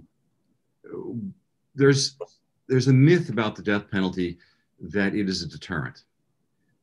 We've submitted extensive testimony in writing on this, but I just want to tell you that we did a 31-year study reviewing FBI data. And If the death penalty does deter, that's a powerful reason to have it. If it makes police officers and law enforcement safer, that's a powerful reason to have it. We looked at the numbers, and what we saw consistently was that murder rates were higher and remained higher in states that had the death penalty. Killings of police officers were higher and remained higher in states that had the death penalty. And when trends changed, murder rates going up or going down across the country, they changed at about the same rate, whether or not a state had the death penalty. And most interestingly, when it came to protection of police officers, the states that had the lowest killings of police officers were states that didn't have the death penalty, or states that had most recently eliminated the death penalty. Exactly the opposite of what you would expect if it were deterrent. The one exception among the states that had the fewest rates of murders of police officers was Wyoming. And Wyoming has not executed anybody since 1992, has nobody currently on death row, and has only executed one person in 50 years. So deterrence is a myth. There's a very, very serious risk that people who are innocent will be convicted and sentenced to death. And there's one last thing. You know, when we're thinking about this issue, it comes down to a question of confidence and faith. When you and your colleagues decided to go into public service, how many of you thought, I want to do this job because the government always gets things right, and there's nothing I need to do to make things better? Obviously, none of us went into public service for that reason. And that same fact that governments do not always get things right, and that innocent people can and will be convicted and sentenced to death, and some will be executed, that is a risk that's very real when it comes to capital punishment. And that's an issue that you have to seriously consider in determining whether it should stay as the law of Wyoming. Thank you. Thank you, Mr. Dunham. Questions for Mr. Dunham? Senator James. Thank you, Mr. Chairman. Mr. Dunham, quick question. You mentioned that Wyoming has one of the lowest murder rates here. And so I'm wondering if that might be because almost everyone here in Wyoming carries. And so that might be a deterrent in itself right there. Thank you. Mr. Dunham, question? I don't think that there's evidence of that. There are other states where there are more gun possession. States like Alaska and New Mexico have significantly higher murder rates. You know, I can't tell you what's happening on the ground in Wyoming, but it doesn't seem to be nationwide, at least, related to gun ownership. Thank you. We're going to do a follow-up, and then this is not about gun possession, but do a follow-up, please. Thank you, Mr. Chairman. You should take a trip to Wyoming sometime. I can tell you, we have far more guns than Alaska does. We're going to challenge them to a shoot-off. So, I can guarantee you I would lose that. Thank you, Mr. Dunham. Any other questions for Mr. Dunham? Thank you, Mr. Dunham. Mr. Sedgley, and then Mr. Crone, and then we'll go from there. So, Mr. Sedgley. Yes, thank you. Good evening. Thank you, Mr. Chairman of the committee. I'm a law student at the University of Wyoming College of Law and a resident of Wyoming, and I'm here in support of Senate File 150. I'd ask you to consider that the death penalty is not only morally wrong, but is also a matter of justice and economic efficiency. Morally, I believe no one has the right to extinguish the life of another person, except in some very extreme situations. Two wrongs do not equal a right. This is a barbaric act that is violent and cruel. Over my academic career, I've had the chance to read many accounts of people put to death, and no matter how it is performed, whether it's a firing squad that leaves a hole in someone's chest so large you can reach your arm through it, or the sanitized strapping down of a human while they are injected with a concoction of poisons that burn and do not always work, it is brutal, cruel, and sadistic. This violence and cruelty is not only true for the person being executed, but also for the families of murder victims. I'm convinced that the death penalty forces a double cruelty on the families of victims. As far as justice goes, there have been at least 170 people that were sentenced to death that have been freed after evidence revealed that they did not commit the crimes they were accused and convicted of. There have been others that were exonerated of crimes too late, innocent people put to death. This is absolutely terrifying and sickening to think that innocent people have been put to death and others narrowly avoided being put to death for crimes they did not commit. This is intolerable, even for one innocent person to be killed. With the death penalty, there is no chance to catch these mistakes or injustices. Once someone is dead, there is no recourse. The death penalty is also economically inefficient. As other people testified tonight, it costs up to 10 times more without life, more than life without parole. Trials are longer, more costly, and burdensome to the taxpayers because of this. Given our budget crisis, this is really untenable and intolerable. So during this legislative session, I'd ask you please support Senate File 150 to end the death penalty in Wyoming. It is the moral and economic thing to do. Thank you. Thank you, Mr. Sedgley. Questions for Mr. Sedgley? Thank you very much, Mr. Sedgley. Mr. Crum. Thank you, Mr. Chairman, committee members. Excuse me, my name is Ray Crone. I was co-founder of Witness Innocence, the only national organization of death row survivors. And I actually been listening to the conversation. I wonder what could I possibly add here? You've heard some just powerful, honest, factual testimony. You've heard some testimony from people that like to throw the rope over the tree themselves, or somebody thinks it's justifiable to execute the mentally ill. And I can tell you, I used to support the death penalty. It wouldn't affect me or my family. What do I care about it? Found out how wrong I was when I was 35 years old, got sentenced to death in Phoenix, Arizona. Took 10 years to DNA, thankfully, identified the true killer, and I was released. But we don't just kill a veteran. I spent 6 years active duty in the U.S. Air Force, 7 years as a postal letter carrier in Phoenix, Arizona. We don't just execute veterans. We don't execute fathers, brothers, sons. We execute monsters. Yeah, we got to execute monsters. So I was called a snag-tooth killer. Because, see, I was convicted based on a bite mark, what's now considered junk science, which to this day is still going on in our justice system. We have science that are constantly, forensic science that are constantly being reevaluated, updated, found out to be no longer accurate, truthful, factual. So what could I add? Well, I don't support the death penalty anymore. I don't like being lied to by the government. And I could tell you, yeah, the death penalty is not a deterrent. I was on death row when people got executed. I could tell you, weren't none of them going there. Oh, don't kill me, I want to live. It's kill me, do me a favor. People die every day. Yep, it's horrible to their families and their friends. But that person's gone. They're out of the pain, the suffering that they had to go through. So if you're about the death penalty and you want people to suffer, you make them wake up each and every day in our justice system, in our prisons. It is not a country club, believe me. So if you want them to suffer, you make them see that every day that what they had to go through because they caused the victim, because of the horribleness of their crime. And maybe, just maybe, they could do something productive for society and to those victims' families. I've worked with a number of victims' family members. You heard the testimony. And I could tell you, I seen the look of my mom's face to see her son, her oldest son, sentenced to death. They'd have killed me and she'd have been a murder victim's family member. And I can tell you the victim's family was so gung-ho about having me dead because the prosecution told them that this will solve your problems. This will be closure and your family will be whole again. Well, I lost a nephew when I was young to a drunk driver. And I tell you, we started our healing process right after he was buried. We weren't waiting for somebody to be executed, but somebody to be held accountable, as they say, like that's going to magically cure your pain. It doesn't happen.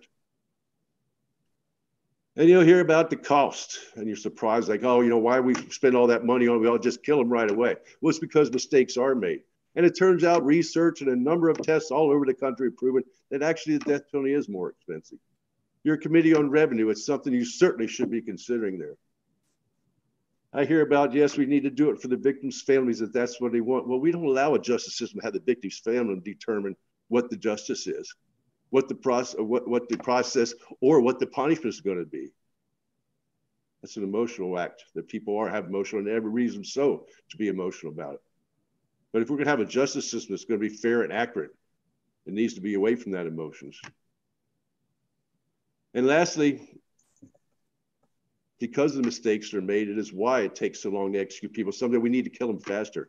Well, as you heard testimony too, the number of people that have been executed, according to the number of people that have been exonerated, is just astounding. 1 for every 8 people is innocent. How many more are in our prisons now? In other states, of course, not necessarily in your state, but how many other people out there may not ever have the chance to be a Ray Crone, be fortunate enough to have DNA testing available. You see, at least it was the life sentence where they're never going to get out, not be heard again, not be drugged through the newspapers for the poor victims' families to have to see continually until they're executed. But no, they're going to be locked away for prison for the rest of their life. They do not get out. Some people don't believe that, think they're going to be released. Well, that's the system's failure. The system fails a number of times. But one thing's for sure, if we find out that we did wrongfully convict somebody, that we can one day release them. You're not going to bring them back from the grave. Thank you for allowing me to testify. Again, thank you for this hearing that you're having. If there are any questions, I'll be happy to answer. Thank you, Mr. Crone. Thank you very much. Questions from Mr. Crone? Any questions? Mr. Crone, I'm sorry you had to go through that. Thank you for coming and testifying. Ms. Debris, and then I'm going to let in Kylie Taylor and Sabrina King. So Ms. Debris, whenever you're ready. Thank you, Mr. Chairman. Peace be with you. It's a joy to be listening in, and I've been watching you all afternoon, and I'm thinking, maybe I should move back to Wyoming. My name is Reverend Sue Debris. I'm a retired United Methodist pastor. I'm currently living in Helena, Montana, but I lived in Wyoming for 7 years, and you still have a big hold on my heart. The first church that I served was as associate pastor there in Cheyenne. And then I took a spell up in Butte, Montana, and then I went back to Buffalo and KC and served there for 4 more years. And during both those appointments, I was a representative to what was then the Wyoming Association of Churches, which is now known as the Wyoming Interfaith Network. While I was in Buffalo, I served as president of the association, and that allowed me to travel and become acquainted with folks all over Wyoming. WAC was composed of a wide assortment of churches, and each and every one of them has a formal policy opposing the death penalty. And we work together to strengthen programs in the prison system and to promote wise conservation measures. And we held worship services there in the Capitol for you and at the Cheyenne Presbyterian Church. We prayed with you and for you. I visited Cheyenne last year before the pandemic hit and had the chance to revisit the Capitol and see what a beautiful job you've done restoring it. It's really a gem. Cheyenne is always going to hold a special place in my heart. It was being the first church that I served was part of it, but within the very first month that I served there, I lost a daughter to domestic violence. And the folks in that congregation, my friends there in Wyoming, you helped me through the darkest time of my life. I had always been opposed to the death penalty, and that event caused me to question and rethink my stand. It turned my faith inside out and upside down. And now I'm even more opposed to the death penalty. I believe that implementing it models the taking of life to settle scores. We legitimize the use of violence to resolve our conflicts. We kill people to teach people that they shouldn't kill people. And that logic does not compute. In my personal situation, for reasons of their own, the local police department did not make any arrests. What then? If the only fair resolution is to take the life of the person that you believe has taken the life of your loved one, you see folks on TV seeking revenge and taking the law into their own hands, but it doesn't work that way in real life. My husband was a good deputy. He received an Officer of the Year award for his work on the Montana Governor's Narcotics Task Force. I know how hard their work is, and I mostly trust it, but I also know that they don't always get it right. So I know that there are many, many other murder victim families who say, not in our name. We heard from Crystal. We do not see the death penalty as the road to closure or to setting things right. When circumstances warrant it, justice in the form of life in prison without the possibility of parole is sure and swift punishment. It protects society from the worst of the worst. And it gives the perpetrator a lifetime to come to terms with the consequences of their actions. And if, on the possibility the wrong person has been sentenced, we have not wrongfully executed an innocent person. Forgive me for having my notes written out, but retired pastors have a reputation for talking too long, and I know you don't want that. Well, I was just going to talk to you about that, actually. I know a lot of pastors, so you could bring it home. I so appreciate your testimony, but yeah, I'm almost done here. When I was a pastor in Butte, Montana, our worship services went out on KBOW radio for about a 60-mile radius, and that includes the state penitentiary in Deer Lodge. There was a group of inmates there who listened in and would write to me about once a month. And they included lifers who would never get out, but who had found meaning and purpose for their limited lives. In that place, helping each other and doing what they could to make amends, and encouraging those who would be released so that they might live a new life. One man was released and then assigned to the pre-release program in Butte. Years before, he shot and killed his business partner when they both were drinking and got into a fight. This man, John, and his wife began regularly attending worship services in the old church I served uptown. He'd been a contractor and he took on repairing the old plaster walls and refinishing the floor of the 100-year-old sanctuary. When he knelt with his wife at the communion table and passed the bread and the cup to the police captain kneeling next to him, I saw a glimpse of the kingdom of heaven. God isn't done with any of us yet. It's not up to us to cut it short. Choose life. Thank you. Thank you, Pastor. Thank you very much. Questions for Ms. Debris? Thank you very much. Ms. Taylor. Thank you, Mr. Chairman. I'm going to keep this really quick for you. My name is Kylie Taylor, and I am the Wyoming State Coordinator for Conservatives Concerned About the Death Penalty. We are a network of political and social conservatives who question the alignment of capital punishment with our conservative principles and values. We support repealing the death penalty at the state level, and I am here in support of Senate File 150. As a conservative Republican, I am against the death penalty after I learned about the death penalty's high costs, the lack of a deterrent effect, the arbitrariness and bias in the system, and the risk of executing an innocent person. At the end of the day, the death penalty is ineffective, inaccurate, and full of inequality. It does not value the sanctity of human life or use our resources well. By all measures of conservatism, the death penalty fails to meet our values and principles. That's why a growing number of conservatives are turning against capital punishment. In recent years, there have been a handful of states considering Republican-sponsored legislation to repeal the death penalty. Most recently, Virginia repealed its death penalty with unprecedented bipartisan support. It has often been said that the support for the death penalty runs a mile wide and an inch deep, meaning that support for the death penalty is high until a person takes a moment to examine the facts, upon which support quickly decreases. The facts are that the death penalty is vastly more expensive than any other sentence or component of the criminal justice system. It is arbitrary and largely applied to the poorest among us. The system is marked with racial bias, wrongful convictions, poor representation, corruption, and trauma. It does not deter crime. It consumes resources that could be used to make our communities actually safer.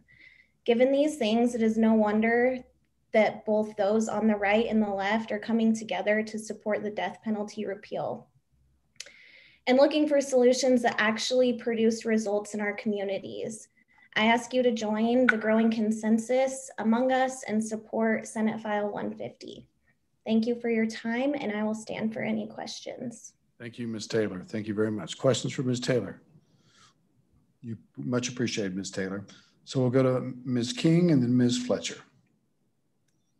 Thank you, Mr. Chair, members of the committee. My name is Sabrina King. I am here representing the ACLU of Wyoming. I will be incredibly brief. I think particularly from the victims' family members and from an exoneree, you've heard what you need to hear.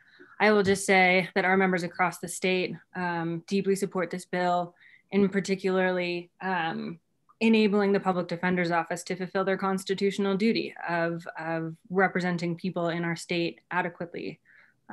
So we look forward to hopefully seeing this bill pass, and we'll do what we can to support you and your work, and are just very grateful that this topic has gotten the kind of consideration that it has gotten. So thank you. We urge your support of the bill, and I will end it with that. Thank you, Ms. King. Questions for Ms. King? No questions. Thank you, Ms. King. Ms. Fletcher, welcome. Hello, thank you so much, Mr. Chairman. This is my first time, so I apologize if I'm doing. It's my first time too. I apologize if I'm doing any of this incorrectly. Thank you so much for taking the time to hear me out. I just want to say, I'll also be very brief and say that I think that the death penalty is plain and simply premeditated murder. I do not believe that it has any place in a just system or a just society. I don't understand how anyone in the country of America can find murder itself reprehensible, but then turn the other cheek when we murder people who have murdered others. I also feel like the death penalty is historically linked to white supremacy, and I don't think that it does not. Our justice system is extremely flawed. And with that being said, we cannot in good conscience continue to execute people when we have gotten it wrong. When left up to humans, we are always susceptible to error. So there will never be a point in time where we ourselves should be the determining factor for who deserves to die and who doesn't. Thank you so much. And I'm not sure how to close, but that's all. That's great, Ms. Fletcher. Thank you very much. We'll see if anybody has a question for you. Any questions for Ms. Fletcher? Thanks a lot. Really appreciate it. So I'm looking at the participants. I'm not on the online participants. I'm not seeing any hands raised at this time. So let's go back to the audience here. Yes, ma'am. Come forward.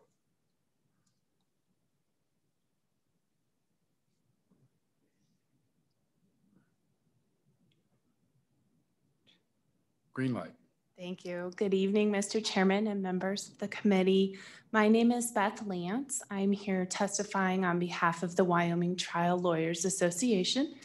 We are in support of this bill and would ask for your favorable vote today. Our membership includes many public defenders and criminal defense attorneys and attorneys of all kinds. And we are generally opposed to the death penalty for most of the reasons that you've already heard. And particularly, I would point to the testimony of Ms. Lozano. I think that her testimony, particularly as an attorney and as the public defender, is very much in line with our particular membership. And so I would just echo and support her outlined testimony earlier. But certainly, again, the death penalty has not been found to be a deterrent. It is not found to be applied equally, and certainly comes with a very high financial cost to states that employ it. And so for all those reasons, we would ask for your support of this bill. Thank you, Ms. Lance. Let's see if there's any questions. Any questions from Ms. Lance? Appreciate it very much. Thank you. Anybody else in the audience? Yes, sir.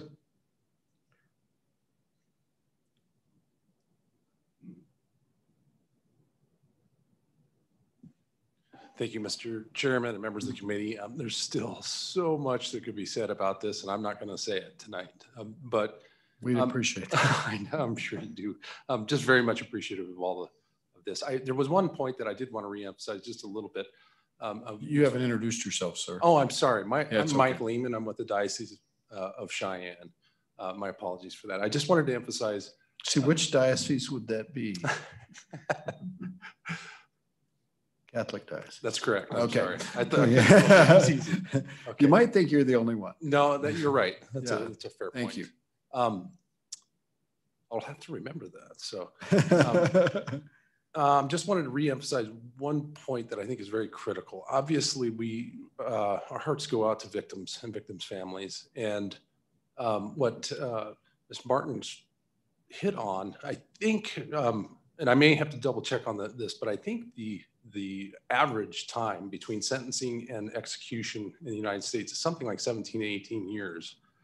And so the idea of some sort of closure is not really one that's realistic. And so there is quite a bit of arguments that people make that, well, we need to speed it up. That maybe held a little water until I met somebody that needed 3 appeals. Talked about his father dying while he was on death row, his mother going out and picking his plot because he was down to his last appeal before he was exonerated. And so the idea that this will bring justice to victims just doesn't pan out. So with that, I'll stand for any questions, Mr. Chairman. Thank you very much, Mr. Lehman. Questions for Mr. Lehman? Thank you very much. Thank you. Sorry about the jab a little bit. That's okay. Thank you very much. Ms. Harriman, welcome.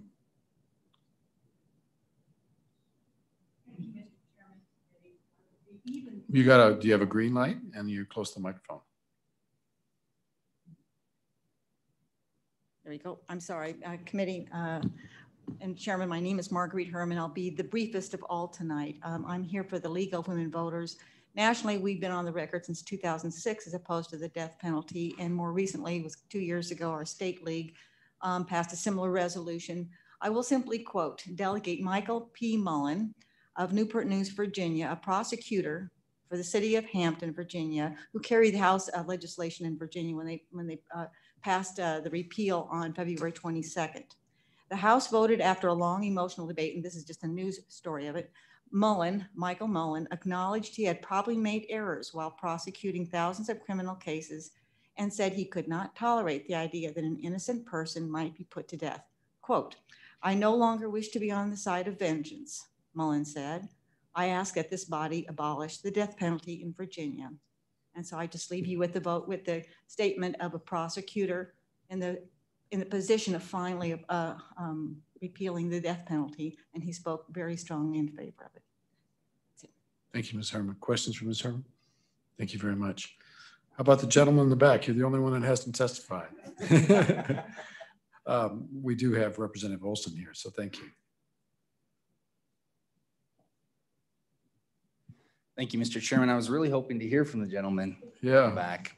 Mr. Chairman, Representative Jared Olson, I really appreciate you being here tonight at this late hour. I appreciate your committee taking the time to hear the testimony. And, you know, when I started this journey with Senator Boner 3 sessions ago now, we didn't know where we would be, but here we are now. And what I can say, there's nothing more I can say to add to the conversation in terms of substantive debate. And I don't think it's terribly necessary because the people who have spoken about it have far more experience personally with it than I could ever offer to you. But what is fascinating to me, Mr. Chairman, is that I sit here today and I'm listening to people testify from all over Wyoming and all over the country, far more excited about this conversation and intrigued and a desire to participate in this conversation here in Wyoming.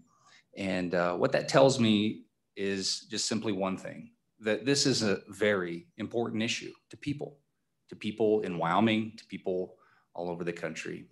And I think that's why we're hearing it here today, because it's an important issue. And I believe deeply that each and every one of you are men and women of good moral conscience, and you'll have to make the decision. And I think that's what we're here to do. We're here to make tough decisions.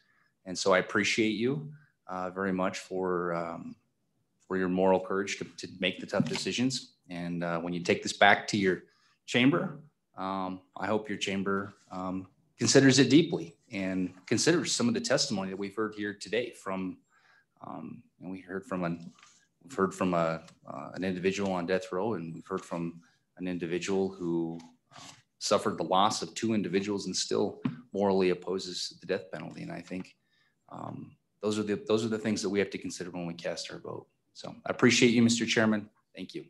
Thank you, Representative Olson. Questions for Representative Olson? Go ahead, Senator Schuler. This will be a quick one, but I think someone tonight mentioned that there were 40 states that do not have it, the death penalty, but I may have just missed, my hearing is not as good as it once was. Do you know how many that is exactly? Does anybody know? Mr. Chairman, I just heard 23. You know, 23 that have it or don't have it? Oh, okay. Mr. Chairman, I apologize for interrupting. You do have someone in the waiting room with their hand up who may have the answer to your question. Okay. Thank you. Thank you, Danielle. We'll get back to that. But, Senator Schuler, Yes. you finished up with that? Yes, I am. We will admit Ms. Taylor again. So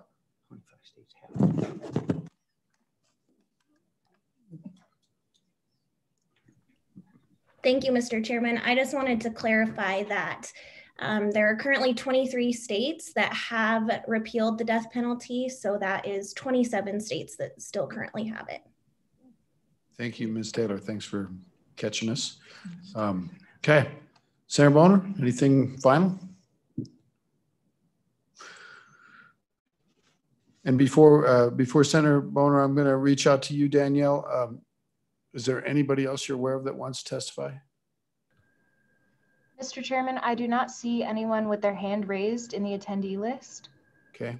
And has there been any more people registered to testify? Can you tell? Not that I'm aware of, Mr. Chairman. Okay, thank you. Senator Boner, bring us home. Okay, thank you, Mr. Chairman. I'll be brief. I think the quote that we just heard not too long ago about support for the death penalty being a mile wide and an inch deep bears a lot of consideration. Once you learn the facts, especially in Wyoming, but using instances from throughout the country, because we do use it so rarely, that's useful as well. Once you learn the facts, there's very little to support the continued existence of this element of our justice system whose time has come and gone. So I look forward to the vote here. I am probably going to need all of your support on the floor when it gets there, if it gets there, because we hear some very powerful testimony today. And if we can keep that discussion focused on the facts, I like our chances when this comes to the floor, but I'm going to need your help. So thank you, Mr. Chairman. That's all. Thank you, Senator Boner. Questions for the Senator? All right, thank you. Committee, you've heard the testimony. What is your pleasure? It sounds like who's on first, So I heard Senator Baldwin first. So the bill's on the table, and it's actually kind of a considerable bill. So let's just go through it page by page real quick. Okay, is that all right? 61304 grading. The changes are made lines 10 through 11. Removing the words except an attempt, solicitation, or conspiracy to commit a capital crime is not punishable by the death penalty if the capital crime is not committed, not needed because there's no death penalty. You can see line 16, the word death. This is murder in the first degree. Death is being stricken, line 16. Bottom of the page, in a case which the state seeks the death penalty shall be sentenced in accordance with provisions of WS 62102. Don't need that reference to the death penalty. Page 3, line 13. Again, death is being removed from the permissible crime. On page 4, this is under 76104, representation of needy persons. This would be the public defender to be represented in an appeal to a Wyoming court, and in cases in which the death penalty has been imposed or such other cases as is being struck. Right of the defendant, lines 10 through 12. A person arrested for an offense not punishable by death that no longer needed may be admitted to bail, except as provided in WS 73216. I imagine we'll get to what 73216 is. So 711-103, preemptory challenges. This is when a defendant can challenge, as preemptory challenges jurors and other things in capital cases. Obviously, this wouldn't be a capital case, so that's why that is being modified. 711-202, presence of the defendant. The defendant shall be present at the defendant or at the arraignment. There's a voluntary absence in the prosecution, lines 10, 11, in prosecution for offenses not punishable by death. So that's not obviously not needed. Separation of the jury, that's part A. There's an exception on line 2 for capital cases, which is being removed. 712-303, new trial. This is DNA evidence. Looks like all we're doing here is adding an or on line 21. Why DNA evidence is material to A, the identity of the perpetrator or of accomplice to the crime, or a sentence enhancement period, which is eliminating, there must be some language eliminated that's in the repealer. Gotcha. Okay. 712-305, review of the courts. This must be kind of the same thing, right, Senator Bono? We're gonna hit the appealer as after the Romanet I. Okay. Page 7, line 20, removing death as a consequence there. Same thing on page 8, 713-302. This is line 7, eliminating death or 713-421, medical parole conditions.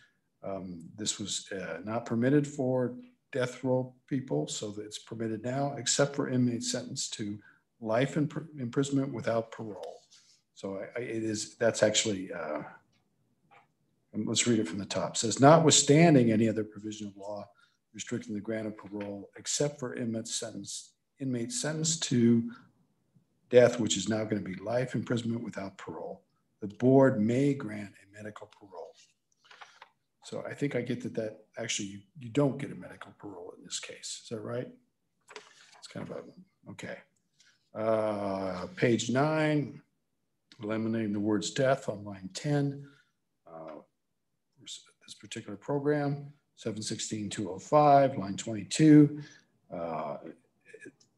Romanet I, unless the prisoner is serving a sentence of death, or eliminating the word death. I'm clear over to page 10, bottom of the page. These are under definitions. Has been convicted of first-degree murder or is serving a term of life or imprisonment, period. That must be a repealer as well, I would assume. Okay. Same with on part C, lines 13 and 14. There's also, we're moving the or up because we're probably eliminating a D in the repealer. Bottom of the page, line 23, execution is going, yeah, it's being struck. It has to do with boys and girls school, and the sheriff of each county shall furnish the division all information concerning the receipt, escape, execution, death, release, pardon of an inmate. So execution is not an option, so it doesn't need to be there. Sanction levels, we're now on page 12, line 15. Again, there's the word sentence for death, and we can see that the same thing happens on line 18. The rest of them are repealers. I assume most of the repealers relate to what we had discussed earlier in the bill. We can go through them if you want to. That seems to be the bill. Are there any amendments? Any amendments? Not hearing any amendments. Further discussion? Lavelle, would you call the roll? On Senate File 150, Senator Baldwin. Aye. Senator James. No. Senator Pappas. Aye. Senator Schuler. Aye. And Chairman Case. Aye. Thank you very much, Lavelle. The bill is passed, and Senator Boner, you'll be interested. Yeah, you'll have to figure out, let us know what kind of help you'll need. Thank you very much. I don't have anything else. We had another bill on the list, but we're definitely not going to take it up. So I'm grateful for everybody's attendance. Thank you for everybody online. Very much appreciated. Our next meeting will be Tuesday at noon.